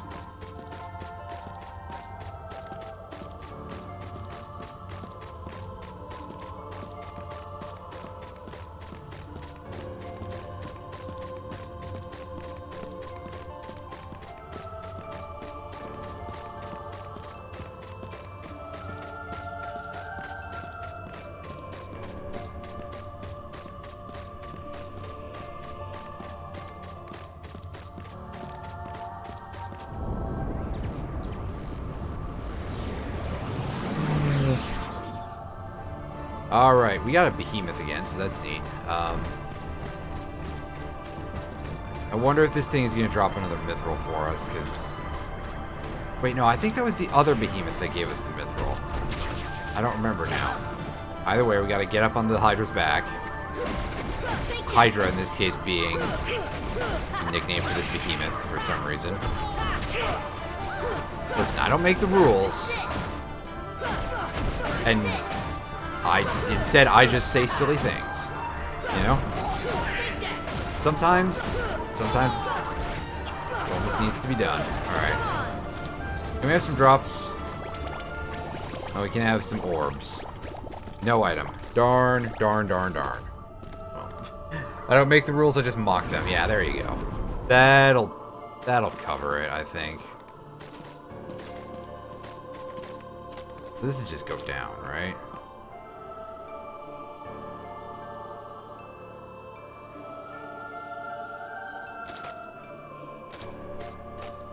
There we go. Yeah, just go straight into the swirly thingy.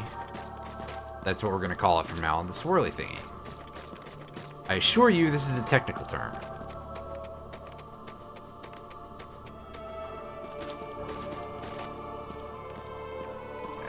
Everybody refill. And in we go. Get slurped.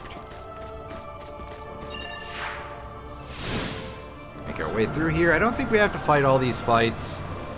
These are just going to show us... Yeah, these are just going to give us enemies from around what world they were. So that's not going to get us what we're looking for. Like, at all.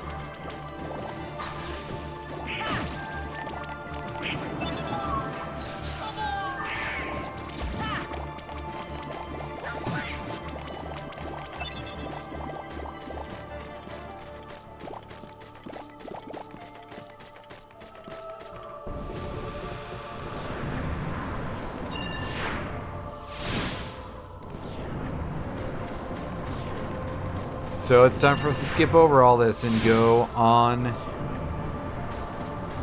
to the next area.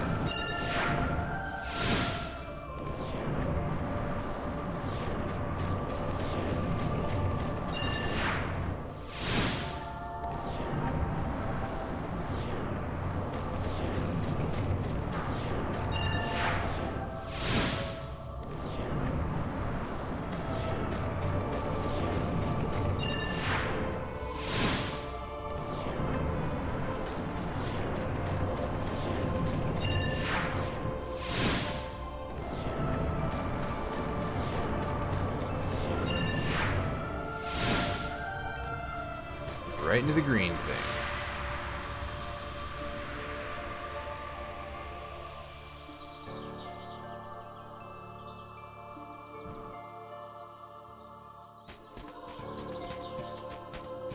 Alright, so do we just keep walking? Yeah. Right, this up, and this brings us to the big bright red one. This... Alright, so this is where we can actually get into fights with regular enemies here.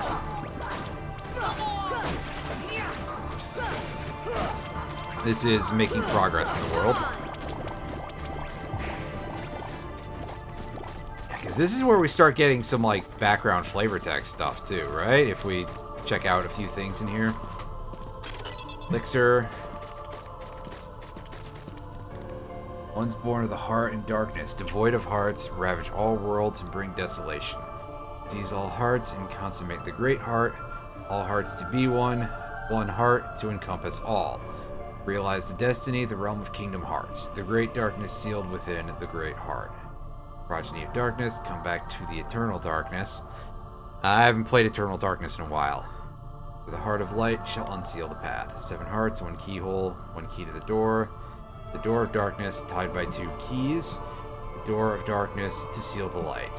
None shall pass but shadows, returning to the darkness. One's born of the heart and darkness. Hunger for every heart until the dark door opens. Yeah, I was gonna say, I remember there being a little bit of referencing to things here. This guy needs to come back here and stop buzzing around the room quite so much.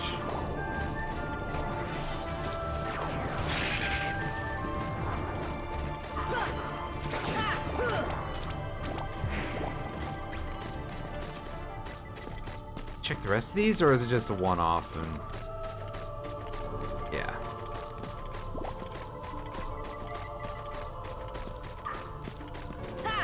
Alright, so we can't quite go past the symbol here. A mockumentary, now that's a little extreme in terms of amount of work to be done here. Ooh, right, here's Chernobog. I forgot that this was as simple as that. I thought we had to go the other way. I also kind of forgot that Chernobog was a thing to be dealt with here.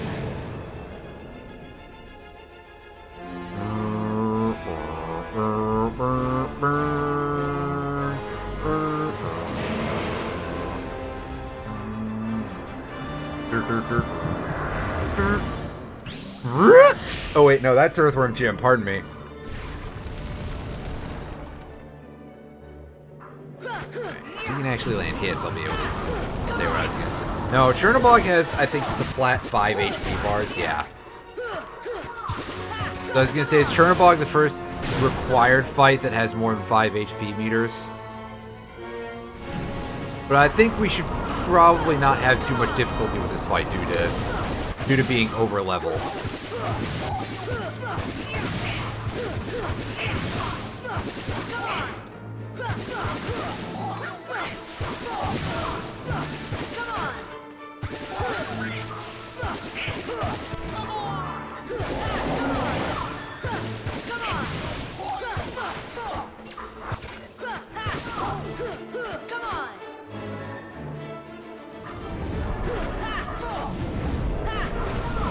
Yeah, see, we're chewing through this. The Sora update is out. Nice. I actually was tabbing through my tabs while I was looking at something earlier, and I think I saw somebody said that the eShop was having difficulty because of the Sora update. Like, so many people were rushing out to grab him, which, you know, cool. It's actually kind of impressive in a way. You don't hear about the Nintendo eShop going down too much. Hey, we learned Super Glide. Let's go ahead and equip that. Oh yeah, it's abilities, not equipment. Don't be silly. Well, in the air, press the square button to fly at high speed. Hold down the square button to remain aloft. So hey, why not grab that? I think we can keep going up from here a little bit.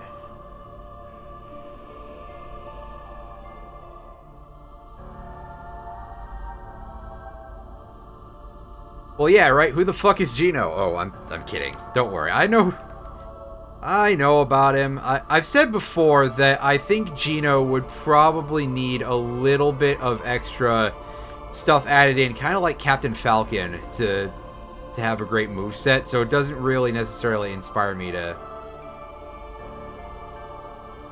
be too pro Geno of everything. And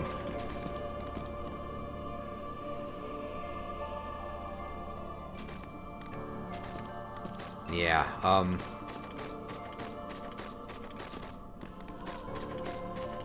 fuck, I don't know if I should like keep going in any direction here, because I don't know if I'm gonna hit a point of no return.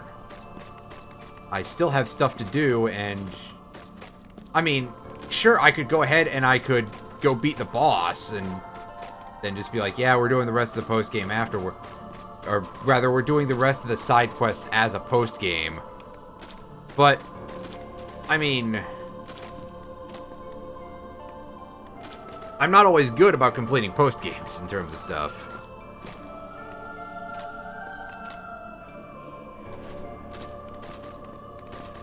Yeah, I mean, Sora has, like, a lot to draw through from, plus more stuff that we, you know, haven't even necessarily seen yet. And we were talking about Nomura. He could go pretty deep in terms of that stuff, and, you know, why not sneak something into Smash that's a little earlier or something? Who knows? And yet, and that's the thing, is that Geno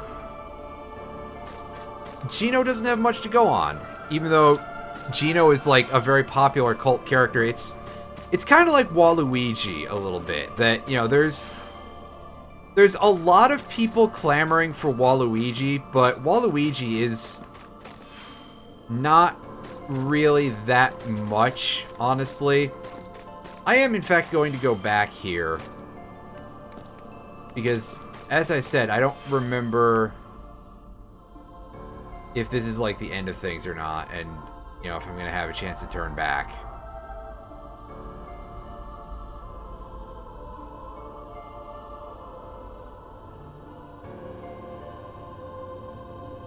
Unless I can't turn back from here and I have to, like, wait for a save point or something, or I screwed myself by going into the Chernobog fight at all.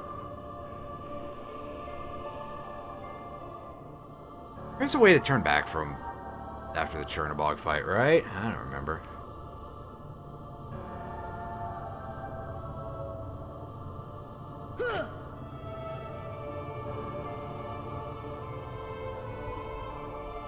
Yeah, there's two Castlevania guys. There's Simon and Richter, who are I think Simon and Richter are basically the same character. They're just different skins. But at least in Smash. I mean, I'm not going to make judgment about Castlevania because I am not the greatest when it comes to Castlevania-related memories. Like, Richter is from Symphony of the Night, I think. Right? And of course, Simon is, you know, the OG. But I didn't get on with a lot of Castlevania games. They just, you know, they just don't agree with me too much. I need to get back to playing Castlevania Bloodlines, though, because that one's pretty good. Back to the point. Yeah.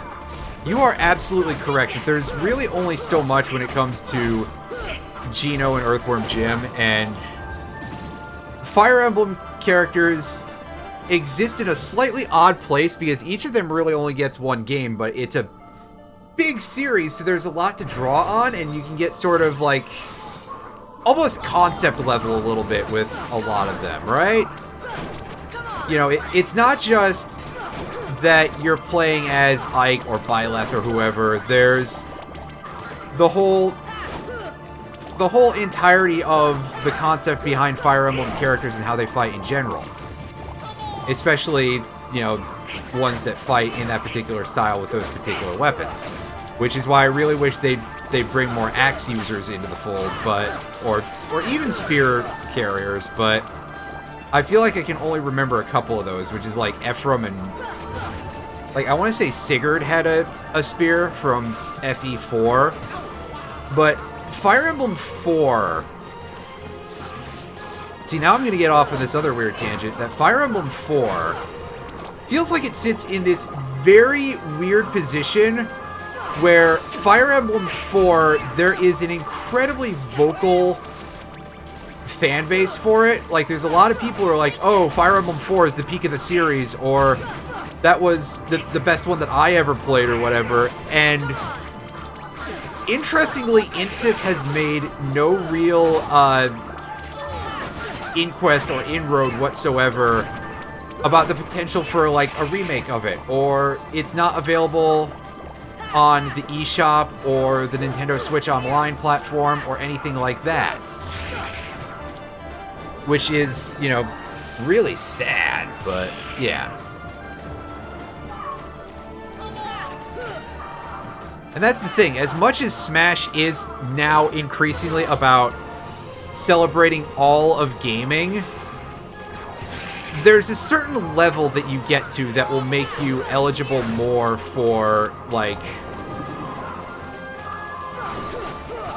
a playable character status as opposed to just being a costume or a spirit or, you know, not even making an appearance. And yeah, Geno is kind of cool in Mario RPG, but Mario RPG is a single game, despite the fact that I really wish that they had continued along the lines of playing with that style of the Mushroom Kingdom. I admit that, you know, my dealings with Paper Mario are not exactly huge. I still need to go back and finish the first game. I think I played a little bit of Paper Mario 2. Don't exactly remember about that. And the side quest, the side games. Ugh. Those all seem to be pretty dire. Being a side game of a side game seems pretty silly.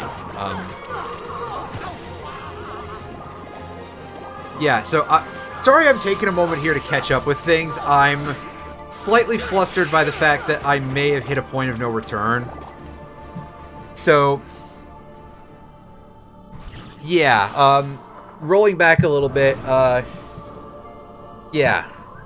Crash Bandicoot is one, you know, people talk about Crash Bandicoot a lot, and admittedly, I would enjoy and would play as Crash Bandicoot quite a bit. I do love me some Crash Bandicoot, even though I'm not good at it, but I don't think that it has much past, you know, people being like, oh, hey, Crash Bandicoot would be really cool type of thing, and yeah.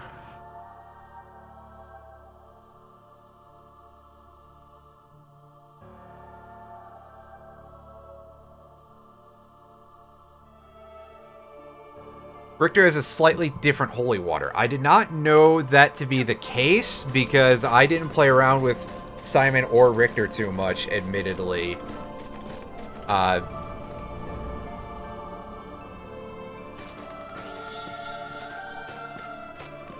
Okay, I think that door is the place where we want to not go past.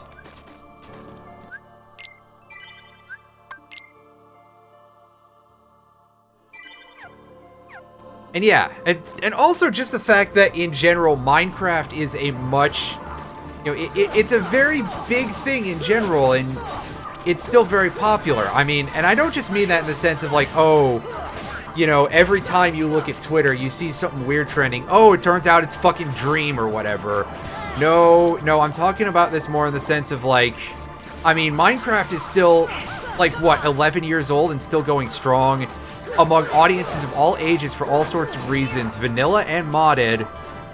And, you know, it's getting a lot of people to, like, do programming stuff for modding purposes and all that. And it had a great influence on gaming in general. There are still like those sort of survival-ish craft and build games that are coming out today.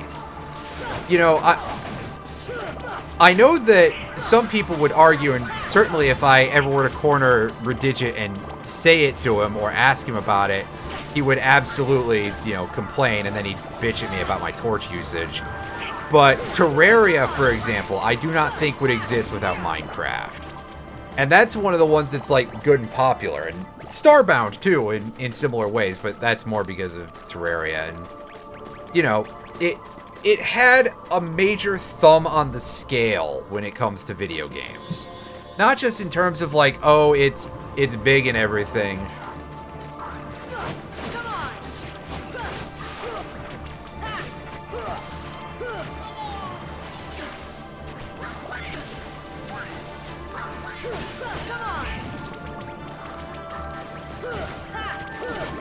And yeah, I certainly think that, again, the idea of, like, getting people pulled into the IP is, you know, it definitely has its effect there. I think it's more the opposite direction from what you're saying, but I understand the basic idea. You know, it's not just going to be characters who are cool. Although you know, so for example, like Dante. Actually, you know what? No, Dante is a little more feasible than people would say. I mean, Devil May Cry isn't like a huge game, but it's one of those things that's big and influential, I guess. You know, there is a little bit of that too. I get, fair enough. You know, sort of realize, oh, I'm going back on what I'm saying, and you know, saying two different things. I guess to be fair, I'm wrong. Basically, we'll put it that way. And yeah, definitely a lot of them. Ridley didn't 100% know about Richter and Simon. K. Rool is who I voted for on the ballot every time it came up. I was just like, okay, you know what? We're voting for the big croc man, and we're gonna one of these days. I swear we're gonna get K. Rool, and we did get K. Rool, and that's pretty great. Dark Samus, I didn't know was a ballot character either. Kind of surprises me, but maybe part of that is that I'm not a huge fan of Metroid Prime 2, which is probably going to upset at least as many people as my feelings about Metroid Dread. Because I know that Prime 2 is one that a lot of people defend to the death. And I haven't played Prime 3 yet at all. I have a modded Wii, I could do it at some point. Probably should. And Chrom, yeah, Chrom was just generally, well, I think Chrom was sort of an inevitability outside of the, you know, anything ballot related.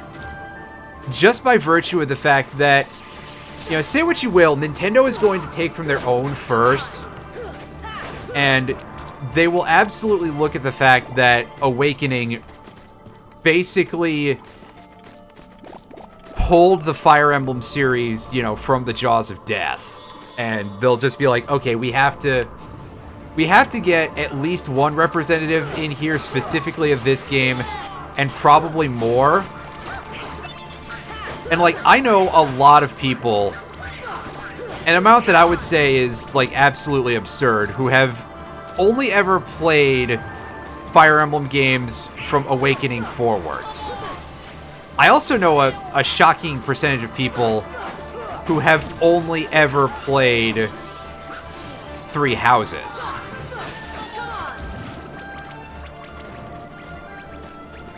Which, you know, my feelings are that the Game Boy Advance games are probably some of the best in the series. Still have to play Path of Radiance, though, so I guess that I should not speak quite so soon on that one. This is the room where Neo Shadows are supposed to appear, right? Will these bastards show up, please? I have more than enough Gales right now, I'm pretty sure. So, yeah.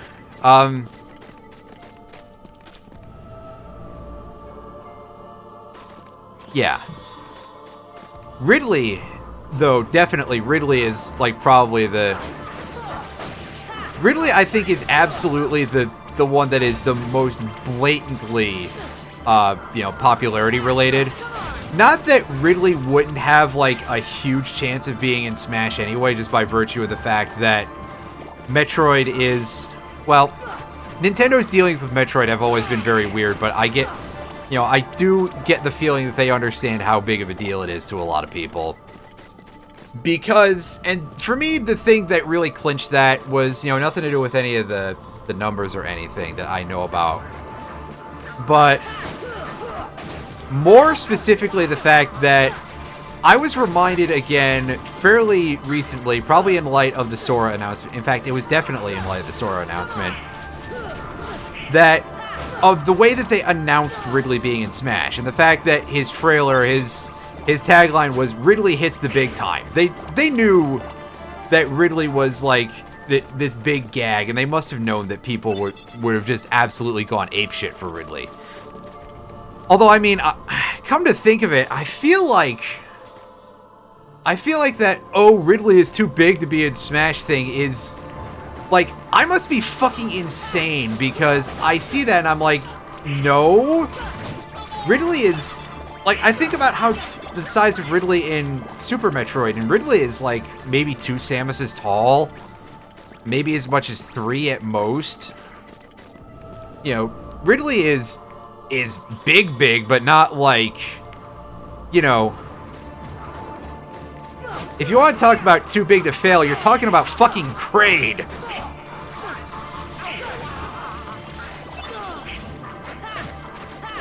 Actually, I gotta admit, even with my feelings about Dread, Kraid being in Metroid Dread is fucking hype, so...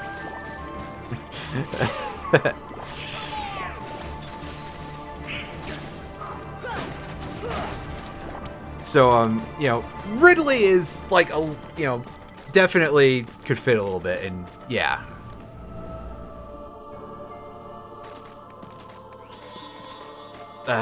Basically, yeah, I'm slightly going in circles with that. I don't know if this is actually the room that I'm supposed to be trying to spawn these enemies in, or if it's like the next room or something.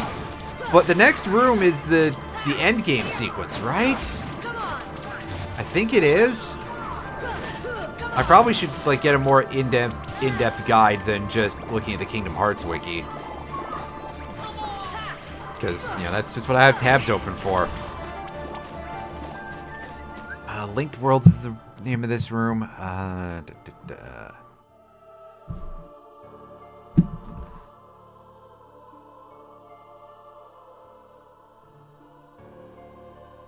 Show me where it is. Just before final rest at the end of the world. They don't always appear. Yeah, that's real helpful.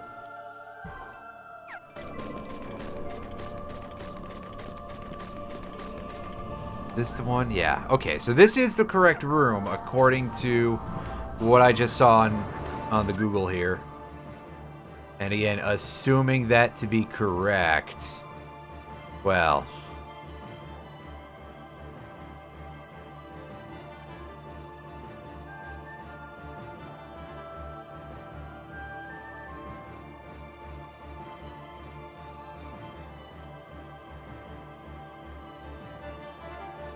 Okay, Sakurai said that the size was an issue in an interview. Fair enough. I mean, to be fair, I'm saying that based off of, like, Super Metroid. And while Ridley would be tall for the game, I think that, you know, at that size, But Ridley definitely did get a lot bigger in later games. Like, I mean, look at Ridley in, well, look at Meta Ridley, for example. That guy is pretty big fella. I keep going to say, oh, he's a chonker, or oh, he's a beefy boy. Ridley is more lean and mean in that game, that's for sure. You know, get down to it, Ridley is. I don't want to give the impression that I'm saying that Ridley is, like, you know, jacked or anything. Ridley is a reasonable build for a space dragon, whatever the fuck that means. But I'm having a moment here. Back to the point. I don't remember what the point is. So,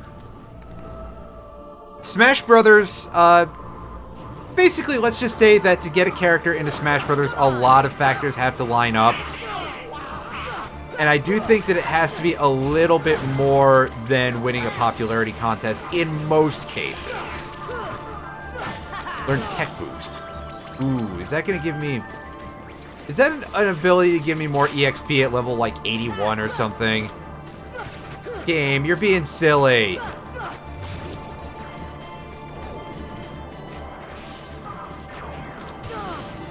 I actually think if I remember to use the Super Glide, I'd be able to dodge that attack super easily.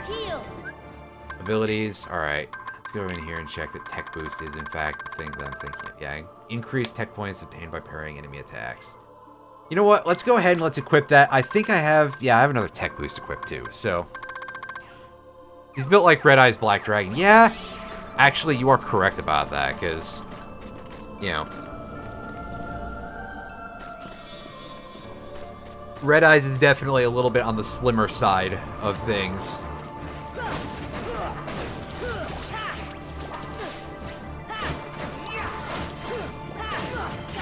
Good old Red Eyes Black Dragon. Back when I was giving some more serious consideration to picking Yu-Gi-Oh! Back up, I was considering building a Red Eyes based deck, because I know that that's a thing that is, like, doable now. There's a surprising amount of support for it. Although I haven't really, like, looked into that in a bit, and it sounds like the metagame is a little bit, you know, tier 1 is like 1 or 2 decks, basically, and they are disgustingly higher than, you know, it's like tier 1 is like 1 or 2 decks, and then there is no tier 2 because tier 1 is so good, everything else gets knocked down to tier 3 instead. But that's not why I wasn't interested in playing them, you know, or didn't think about have sidelined the idea of picking it back up, rather. It's more the idea that, you know, it's a bit costly, like any trading card game is, if I want to, you know, grab a deck instead of just like, hey, I'm going to buy packs or buy a starter or something. Although, I've heard that some of the structure decks are pretty decent. And I did pick up those Egyptian God decks at one point because I was like, hey, I feel very nostalgic about that. Why not? And also, just the fact that, you know, and I put that on the back burner even before there was the whole Delta variant and, you know, 57th wave or whatever. But of course, we are still in a pandemic. So I feel like doing something like, you know, going to card games is not exactly the wisest course of action for me at the moment. I remember that Geki is back. I did not remember that Harpy's Feather Duster is back. That is pretty intense. Although I think there's a lot of stuff now that you can just, like, banish from the graveyard. And so, you know, somebody Harpy's Feather Dustering your line in that case is basically, you know, that That's sort of, you've fallen for my trap card, Kaiba! Except... Okay, so I don't have to hold circle while I super glide. Okay. I just have to hold square. Gotcha.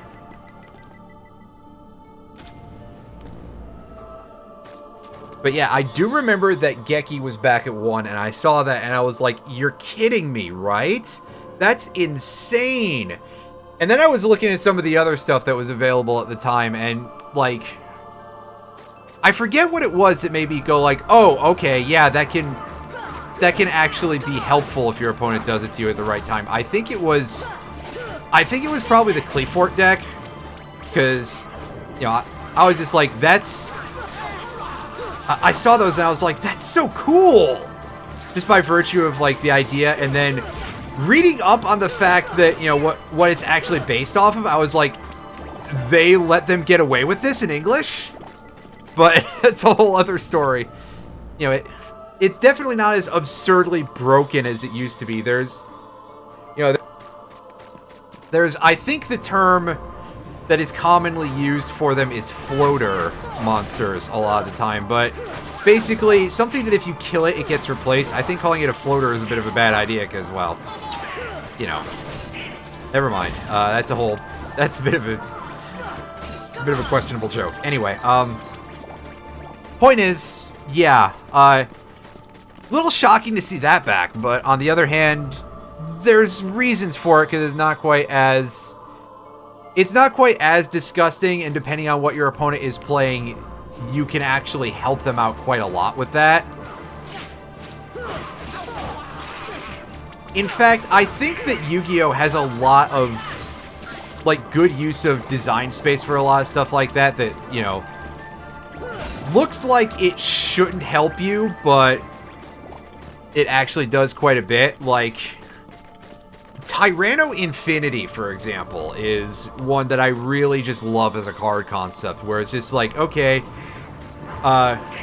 banishing large amounts of monsters from your deck sounds like a really bad idea, right? It reduces your options, it thins your deck in a game that's already a 40, so it's much easier to deck yourself. But then there's Tyranno Infinity, which gets 1,000 attack for each banished dinosaur card you own. And that can very easily, with the right setup, turn into something that can one-hit kill an opponent. And that, to me, is just kind of that is a really awesome design type of thing. Because, you know, for as much as... I used to play Magic for a very long time. I played Magic a lot. And I quit, and I've been in the process over the past couple of years of selling my... past year and a half, rather, of selling off my stuff. I'd say a couple of years because at this point, I don't know what time is anymore. You know, pandemic and all that. So... I've been in the process of that, and, you know, for all the design and all decisions and all the praise that I could heap on Magic as a game and the mechanics and everything, they would not do something like that. There would not be quite the same level of that, you know. I mean, Magic does have the Entomb combo stuff, so you get the idea of, like, Reanimator, but you don't... I feel like the most exotic comboing, basically, that Magic does is... like... You know, the Reanimator stuff and Lab Maniac, and that's about it. Lab Maniac being, if you deck yourself, you win instead. And that's it. So things like Tyranno Infinity would just not happen in Magic. They would happen, you know, they would definitely happen in Yu-Gi-Oh!, as we can see for obvious reasons, but Magic, not so much. There wouldn't be the same level of, like, hand traps either in Magic, or things that you want to get your opponent. Jackpot 7, that's another one. Jackpot 7 would not be a thing that would happen in Magic, even though I would absolutely love that. Magic doesn't have a whole lot of the cards that are like, if your opponent makes you discard this, then you gain some sort of benefit from it. Anyway, we still need a Bright Crystal for that thing, so we'll get to that in a bit. We can pick up a Dark Matter here. We can pick up our power-up. EXP bracelet, we still need like all of this stuff. We need to buy some more Orichalcum. We need to get another... You know, we can just buy another Dark Matter here. We're going to be out of Lucid Shards, and we're going to be very low on Mithril, but we'll be in a position where we can pick up the EXP bracelet when we get those 2 stones. And this is just a whole bunch of crap that we have to figure out. Yeah, the Serenity Powers. We need 4... Serenity Powers. We could try and see if we can get some of those. We can get the Fury Stone. The Blazing Stones are a pain in the ass, as we've seen before. Lucid Crystals will show up eventually. Those drop from Dark Balls. Those are nice and simple. Bright Crystal is the one thing we need there. We're going to take a quick crack at that. Actually, how many more Orichalcum do I need? 4? I think it's 4. Yes, I need 4. I should have enough money to be able to just buy those 4 Orichalcum now.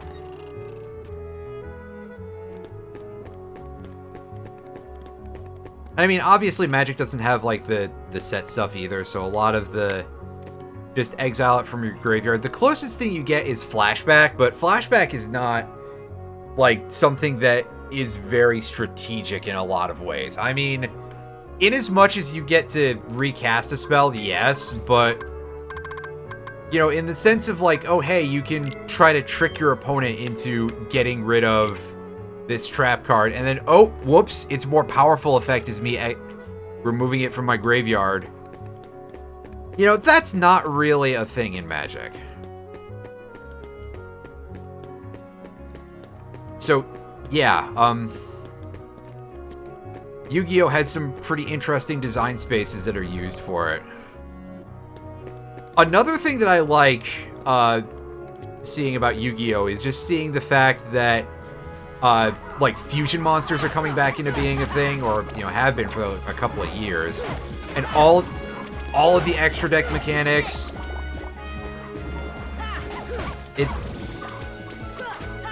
It's pretty great.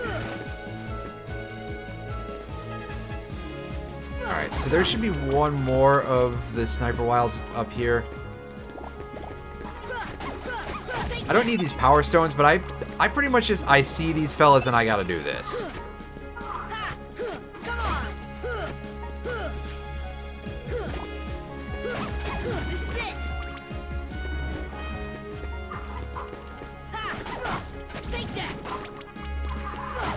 If it's free experience, well, free is a strong word, but you know what I'm saying.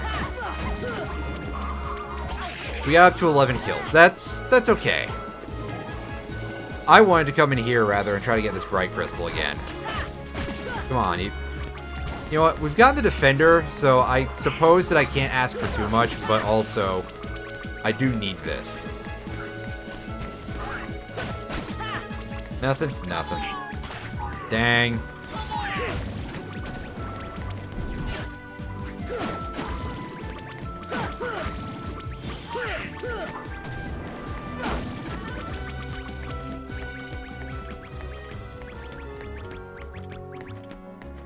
Heal.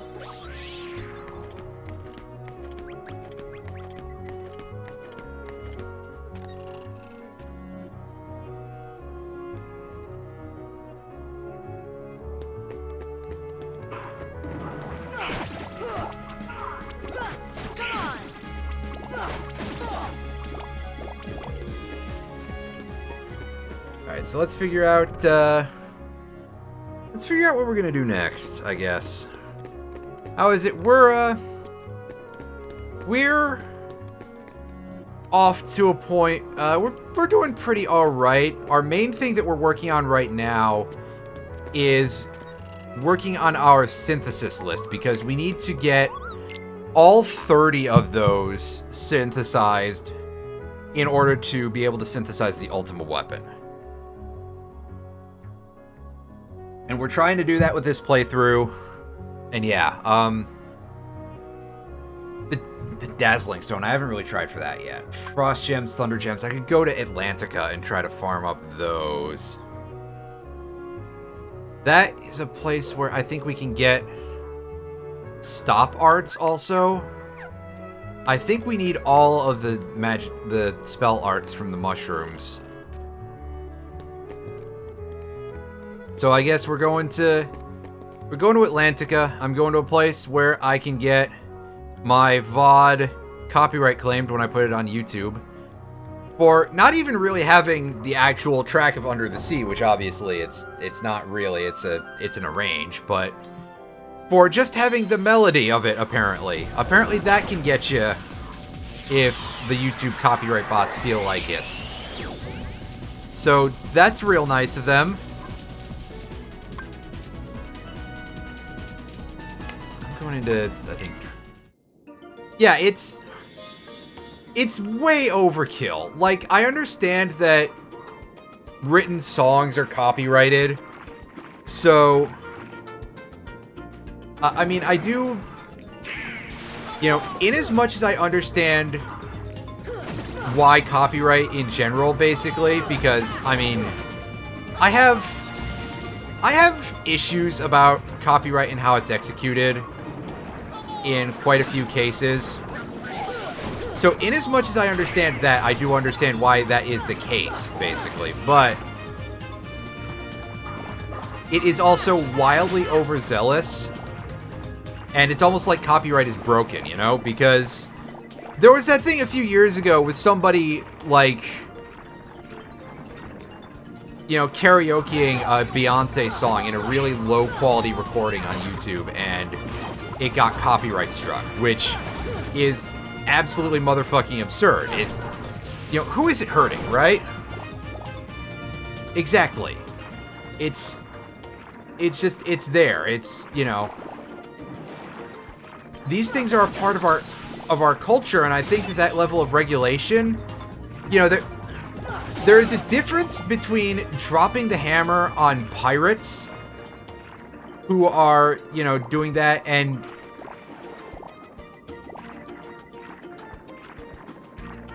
like, you understand. And also there is a point past which, if you're going to do that level of enforcement, you are going to start breaking large amounts of things. Like, years and years ago, I think over 10 years ago at this point, I gotta pause for a second just to drop this in here. A very long time ago, Joe Satriani, who, I'm sure most of you, or at least some proportion of you, know who Joe Satriani is. He's this guitar virtuoso. He is generally considered to be one of the greatest living and active guitar players. And if not, he's certainly widely respected by, you know, pretty much everybody who's heard of him, even if they don't love his music. You know, bald guy, sunglasses. He sorta hit it big in, you know, kind of air quotes, as in maybe he won a Grammy for an album called Surfing with the Alien, which had this pretty nice cover of the Silver Surfer on it, you know, nice red background. Very, very eye-catching, you know, basically as you would expect the Silver Surfer to be. And he's been pretty popular among that circle of guitar stuff for a while.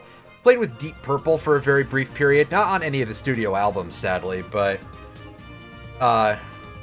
yeah, he's kind of considered to be one of the guitar gods of the modern era.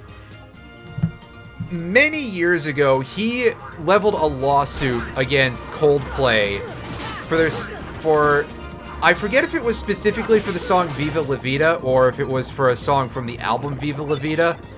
But either way, because it kind of sounded like it.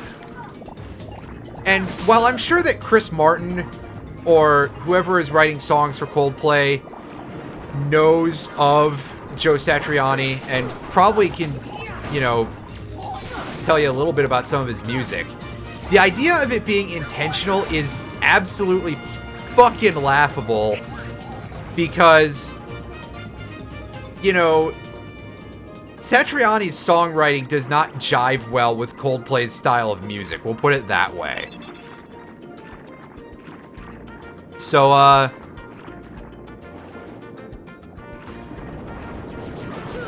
So that is like a completely frivolous type of lawsuit, but you know, that's also indicative of a much greater issue of what could happen with copyright if we had to honor every single, you know, slight accidental thing like that, or, you know, even things that are not necessarily so accidental as being a major violation.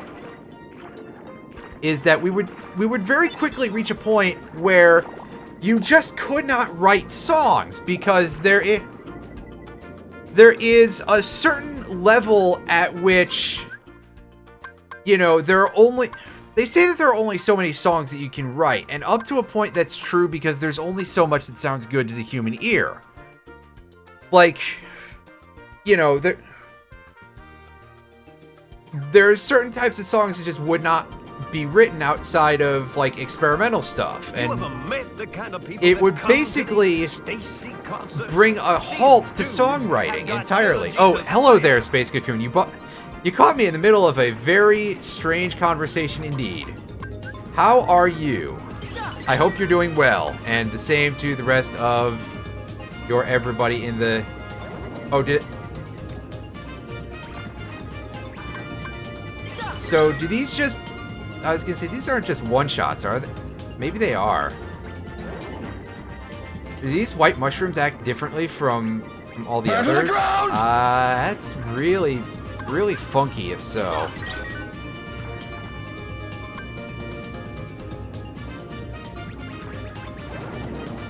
Oh, okay, I think I see the issue. So, here, this is an enemy that we cannot do what we want to with it. Needless to say. We are not going to be able to do enough attacks fast enough because we cannot equip Ars Arcanum in time. But basically, that is the pink Agaricus. And actually, we can't use Ars Arcanum underwater anyway. We're going to encounter those in a better place in future. Basically, yeah, to deal with those, you want to cast Stop, and you just want to hit them with Ars Arcanum as many times as possible in order to get as many hits in as possible. Yeah, as far as the burn to the ground thing, I can't hear it because my headphones are off, but yeah, the bot is currently in a functional state. And yeah, so that enemy is how we get the, what's it called? Serenity power. We just can't do it here because it's not set up like that. Yeah, it's fine. It's... Excuse me.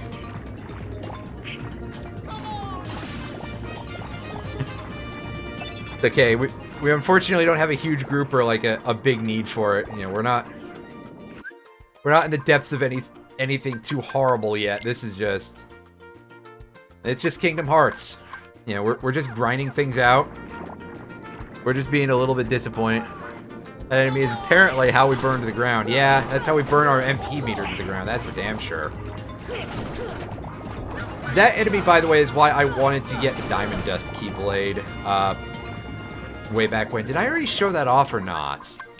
I don't remember if I showed this when I got it, but you can see it has a measly 3 attack power, but it gives us 3 extra mana.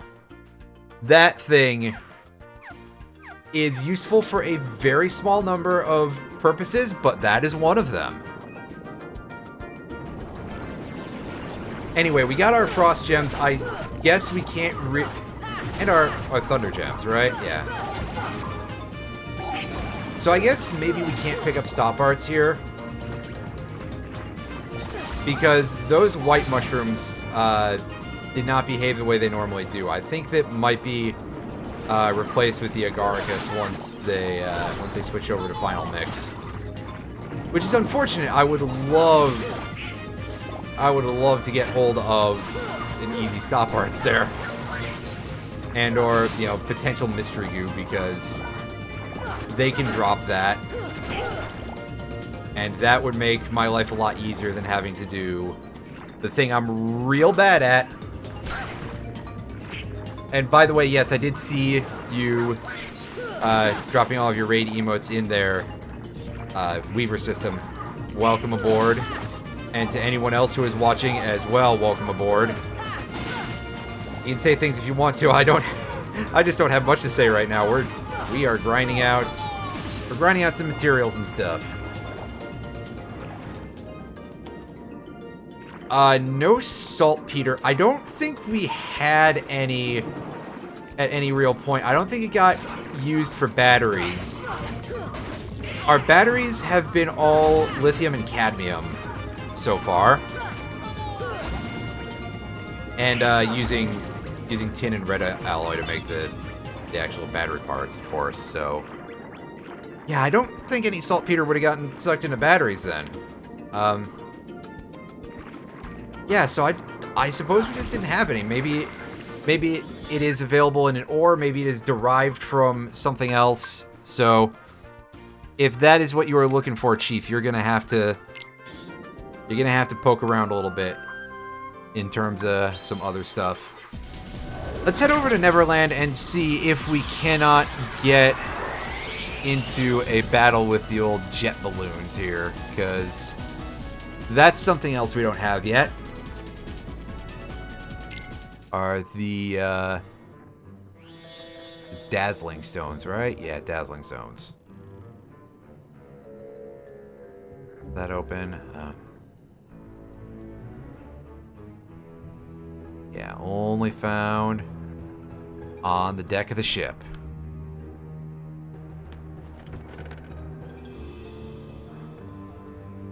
Oh, you fought the blitzes, right? Yeah, hang on to those rods, because I believe those are important for a quest. And also, I mean, that means a little less dealings with the thermal elemental data model, which, you know, that's just... Hey, that's free real estate. Oh, there's a lot of stuff to farm. A lot of this, also, you have to keep in mind, was not in the original.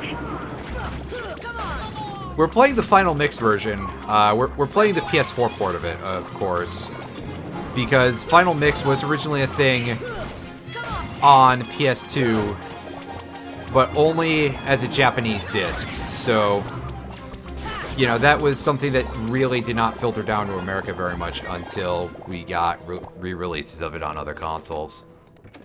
Oh, hey, jet balloon. There it is. There's a... Wow, look at that thing just flip out. The other thing that we're talking about, me and Lear, is that we are playing a Minecraft mod pack called Omni Factory in our off time with another couple of friends of ours. So he's asking where there's some stuff that, you know. Alright, so let me take a look at how do we deal with this. Accompanied by missile divers. Missile diver hits Soriel, drop a large amount of money. Approach the jet balloon from below, or use Aeroga to deflect. Right. Let me stop being an idiot and cast Aeroga. I said let me stop being an idiot and cast Aeroga. There we go. Right. Ping, ping, ping, ping. That'll help us.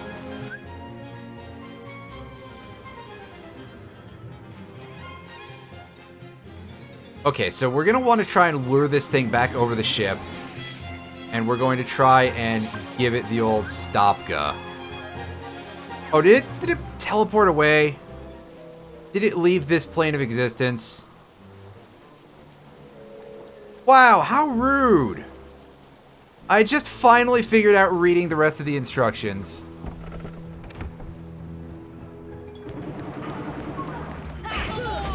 This is it. This is it. Come on. I finally finished reading the instructions on how to read the instructions. English side ruined. Must use French instructions. Le Grill? What the hell is that? Oh wow, we actually still have money after we kept getting plonked by the missile divers. They cause you to drop money when they hit you. That's funny. It's a good thing we bought all the orichalcum we'll ever need.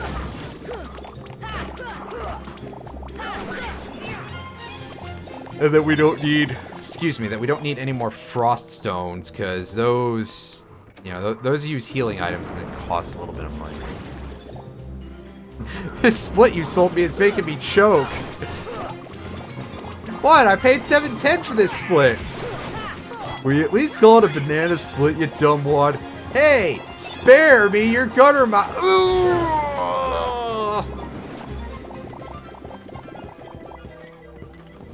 Hey, spare me your gutter mouth. Oh, thanks for the power jab there, boat. I should go recover my mana. What? I paid $7.10 for this split. So good. Come on.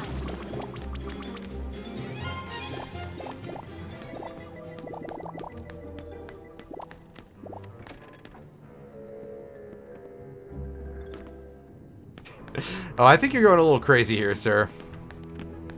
Ah, my eye! I'm not supposed to get pudding in it! And then Homer throws another one at him and he goes, ah! I'm in hell!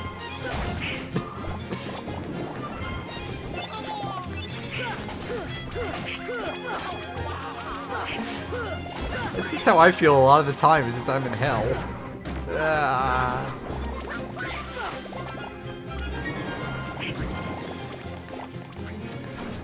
Please don't tell anyone how I paid $7.10 for this split. Nice. All right, we got another jet balloon over here. All right, come on. Oh, you got to be a little bit more aggressive with your stop gunning because they do not care one tiny iota. The famous baseball player, Tiny Iota, for you stopping them for very long, and they just go, well, I don't care. I'll be stopped for only 10 frames.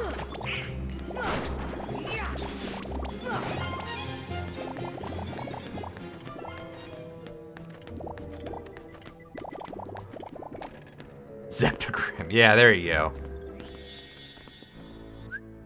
You use the thing on them and they're like, hey, spare me your gutter mouth. And they just don't be stopped for more than... Like, that's gotta be a second at most. Come on, right? That's like, oh, oops, I'm trying to use Anti-Mage's ult as a stun. Kind of pinning you down. I.e. not at all. It'll make me replay The World Ends With You. You know, to be fair, I'm not really opposed to that. It's a thing I need to get around to. Although for the purposes of doing any sort of video capture related form of that,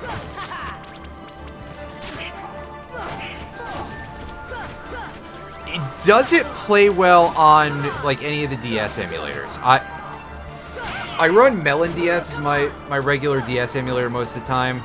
Also, these things are a real pain in the... This goes like so much faster than I thought it did. Because like apparently you gotta kill them all basically, and when they're emerging from the holes, your job is to target the ones in the hole or something. Or maybe we're actually at the point now where we've... Never mind, we got it. And we got the item in one. Hell yeah. Works, you just have to use RetroArch in specific settings. Fair enough. I also imagine that, like, at least a little bit of it is that it's... Yeah, I was just about to say that, is that because I know that The World Ends With You is super, super reliant on that Silas. You are doing that shit all the time. So playing that using whatever control you've got on the PC, which is probably going to be a mouse, might be a rat bastard. Yeah, since it's basically just you have the mouse and you click and drag over the screen down there. Yeah. There's our EXP bracelet. Alright, so we're only missing 5 of these. We are making headway. We still need 4 Serenity Power, 3 Mystery Goo, I think, 1 Bright Crystal, 2 Blazing Stones, 1 Lucid Crystal. Yeah, 3 Mystery Goo. There's nothing else I need for that except for the Serenity Power, right? Oh, I need the Fury Stone. And Dark Matter. Aww. I need another 5 Mithril. And another, like, 27 Lucid. Is that the only source of Dark Matter there is? There's gotta be more. Well, that makes me upset.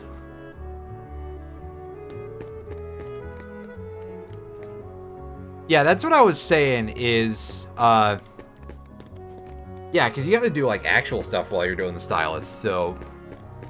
When you're playing with a mouse, I would assume that that's a bit of a juggling act. Yeah, okay, later. You don't gotta tell me that every time, by the way, just to put that out there. Don't feel obligated to inform me that you are leaving.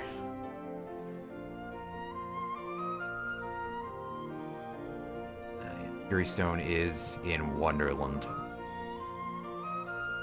Alright, I'll see you later as well. Have a nice rest and everything. Well, I assume rest because, I mean, I'm in the part of the world where it's a little past 10 now. I'm gonna go a little bit longer here. Not necessarily super long, but, you know, enough, right? Until you all get sick of it. Actually, let's not even joke about that because I could sit here and play this for a while. This is the kind of game I could sit here and play all day, and I'm sure there are people who would love to watch it. There's definitely people who like this game a lot.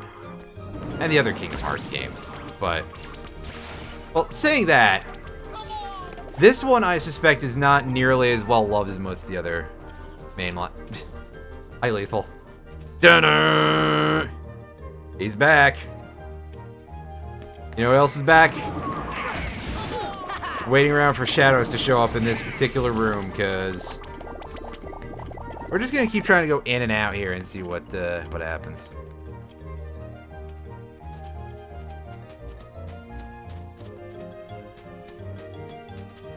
$82. You are out of your mind, sir. Actually, we probably could start on Applied Energistics pretty soon. The more I, you know, despite my saying that.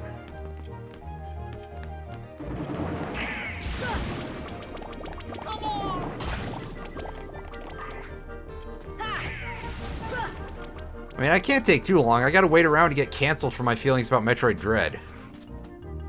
At least I'm not that one dude at Kotaku. Oh, geez. I mean, people focus a little overmuch on that website, but also... That guy...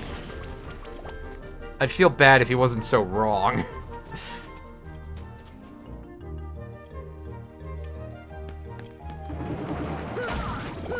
Come on.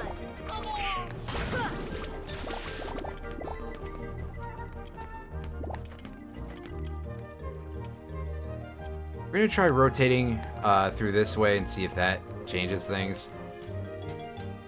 Because we need to get... Remember, we need to get the encounter that starts with waves of shadows in that room. And I believe we can only do it on the floor.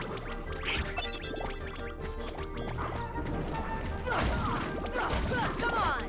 That's it, by the way. I really like how we got 2 of those dazzling stones from the jet balloon. Even though we're not going to need both of them.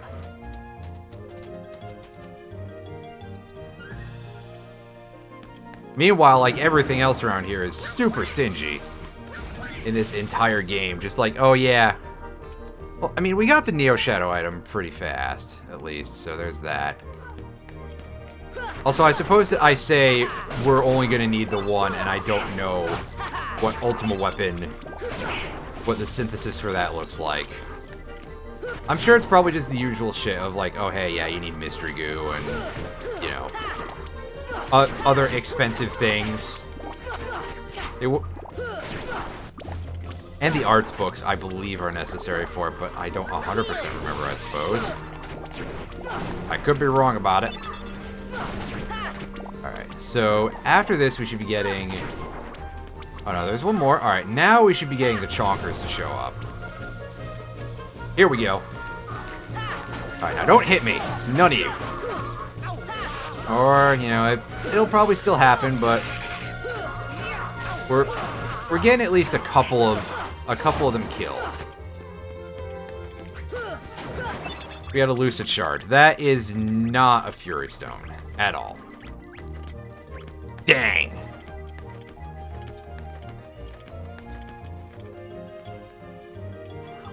This should help.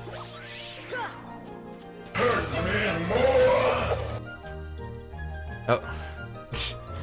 I was like, I heard that sound, and I'm like, what the hell is that? Because I don't have my headphones on.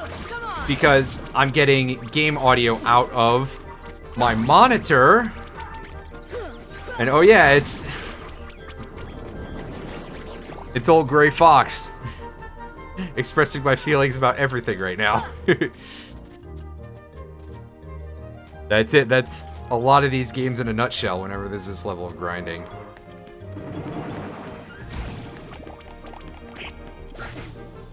Good old Gray Fox.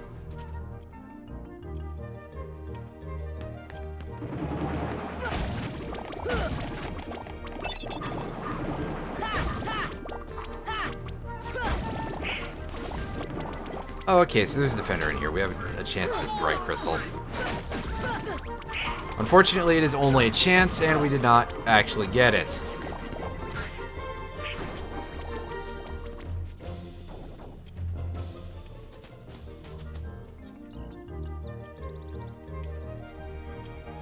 And here we go. We've got... It's Shadow time again.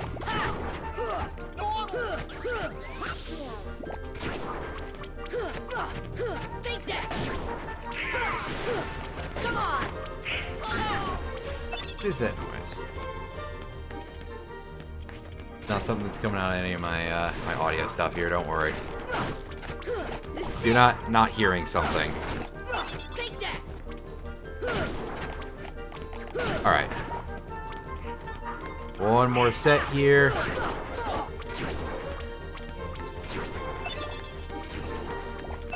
Grab that.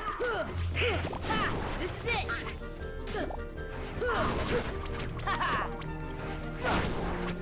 Take that. Alright, here they come. Here.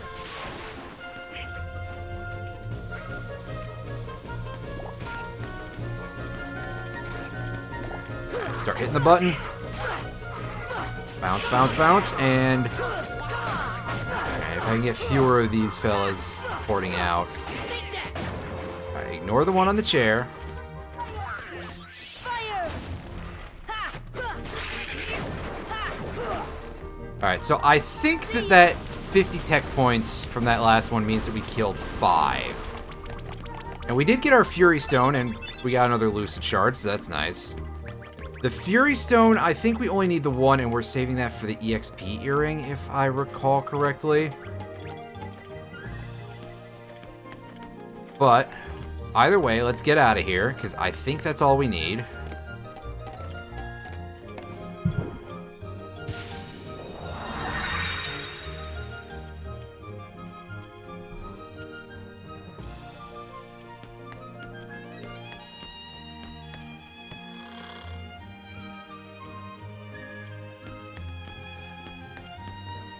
Oh, we're doing this again? Fine. And at least we have a chance at Lucid Crystal, I suppose.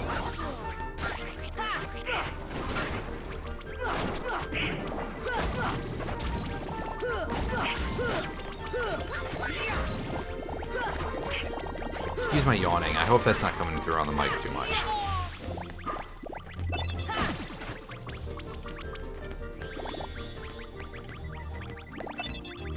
Grab our money that we don't really need that much. Although we might still need it, who knows? I forget if dark matter requires orichalcum or anything like that.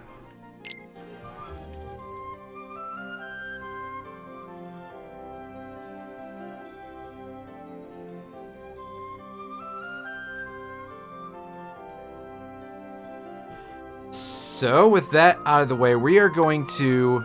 Well, first we're going to go double check on Traverse Town and make sure if this item we're looking for is indeed the one that...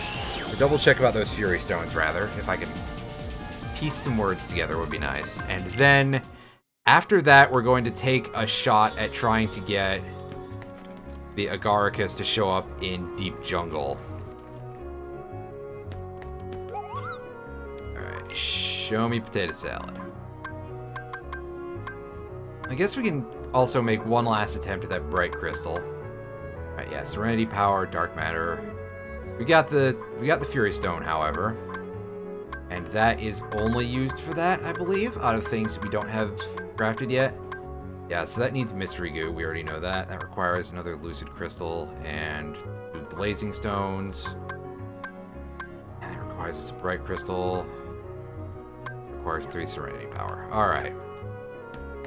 So, you know what? We're actually gonna equip Diamond Dust already.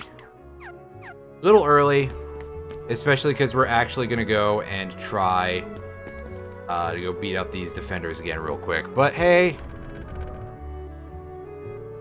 it's it'll be fine. We're pretty strong.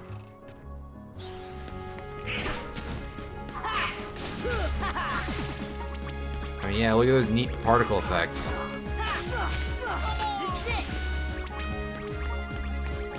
That's definitely a very chunky Keyblade as they go. Like, it's no metal chocobo or anything, but it's definitely, it looks a little roughly hewn, shall we say. Outside of the teeth. Although, I mean, I know that obviously it looks, you know... It has a design with, like, details to it and everything, but it's just the fact that it's, like, really thick in some places. The whatever you would call any particular anatomy of, I don't necessarily remember what the parts of a key are called, so, you know.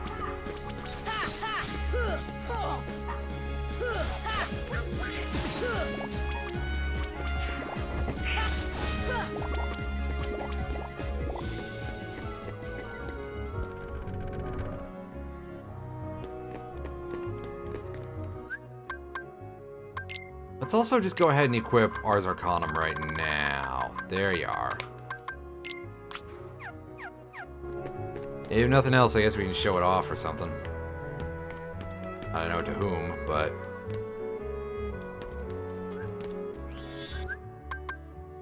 why not?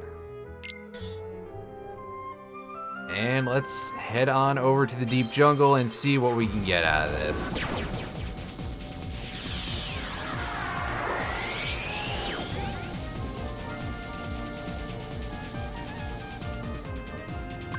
Where we want to go? Tunnel is... well, we'll find out when we get here, right? Okay, yeah, this is reasonably close to where we want to be, I believe. So that's a good start, because it's in the treehouse. Up this...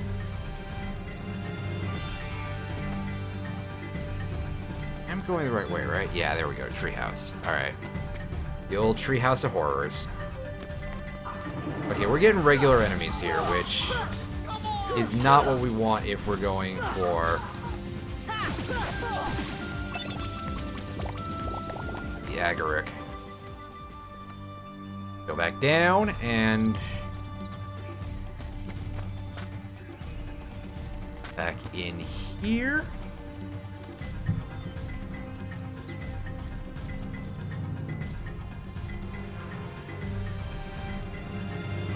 I'm going to pop this tab open to make sure that I'm correct about... Should I gotta do this? 3 white mushrooms will appear in various areas of the map. Okay.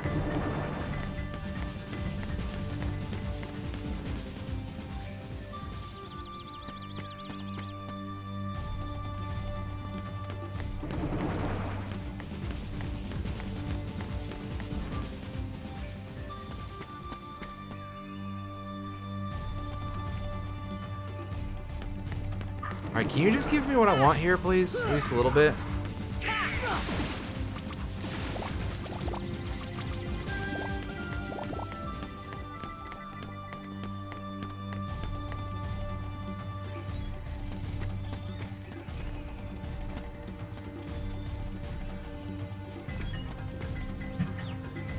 Actually, let me take a look at something.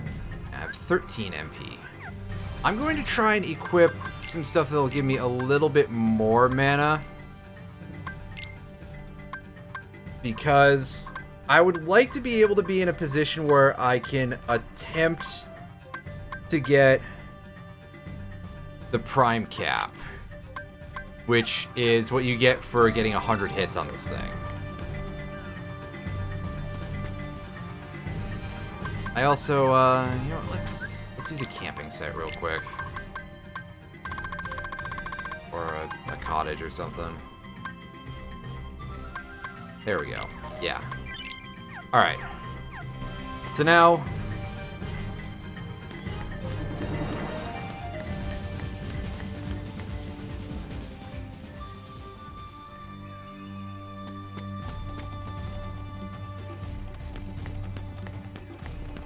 Alright, so we walked up here and we didn't get into the encounter, so... we should be able to find a few of these throughout the map. Going to be more of these white mushrooms. Let me target the thing properly, please. There we go. Alright, so we're not close enough, but... Ooh, there's an item here that I didn't know about. You can see that they're... It's going to be just like the ones in Atlantica, where they are basically just going to be like, hey, yeah, can you cast stop? And they will... Apparently, they do not shift whatsoever from their setup there.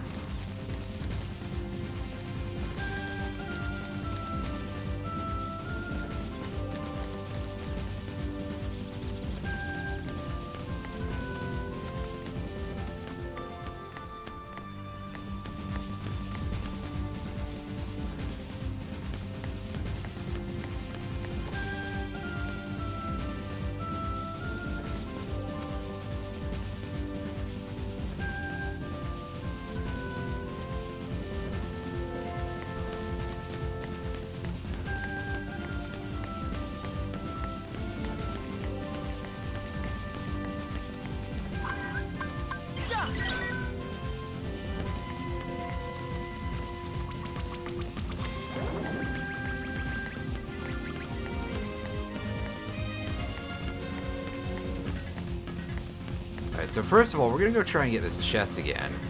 And what I'm reading suggests that Arcanum is not the one I want, it's Ragnarok. So I'm going to try doing that, and we're going to also, we're going to set this up. I'm going to forget about that, surely. Okay, yes, that's after a combo. That might not be after aerial combo. So let's do this. All right, Ragnarok, Hurricane Blast is also suggested.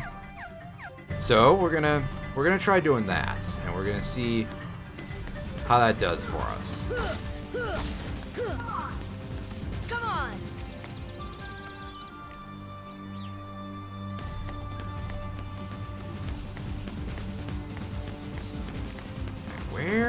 Where is it? Is it up, like upstairs further, I guess? Yeah, it's gotta be like on the roof or something, huh? What a weird place for this thing to be. There you are. There you are. Here. Alright, stop. And your mana balls.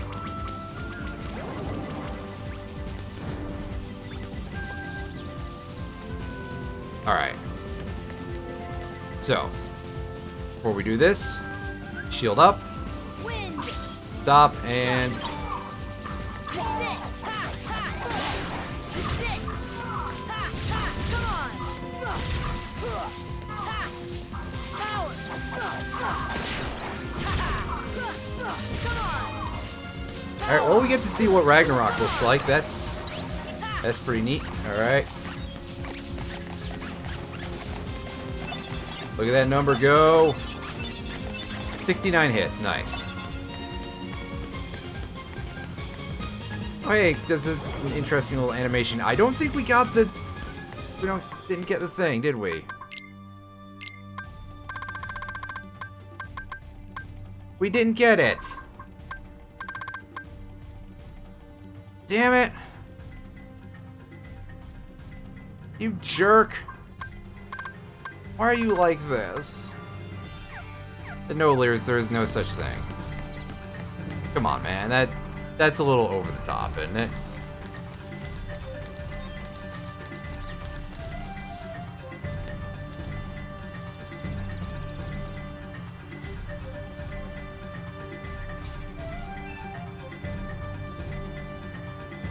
Fair enough, fair enough.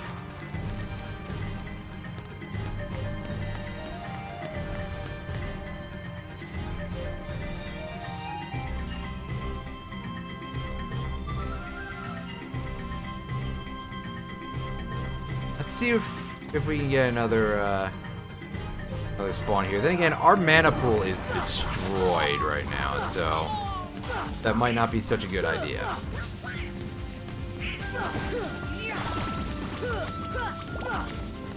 We should go find a save point. We're gonna save and we're going to wrap it for now.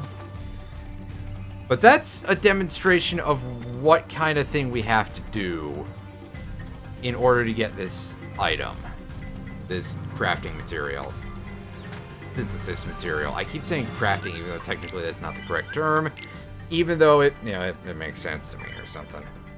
All right, yeah, that's yeah. Maybe this time I'll remember to do that offline. Doubtful, but we'll see.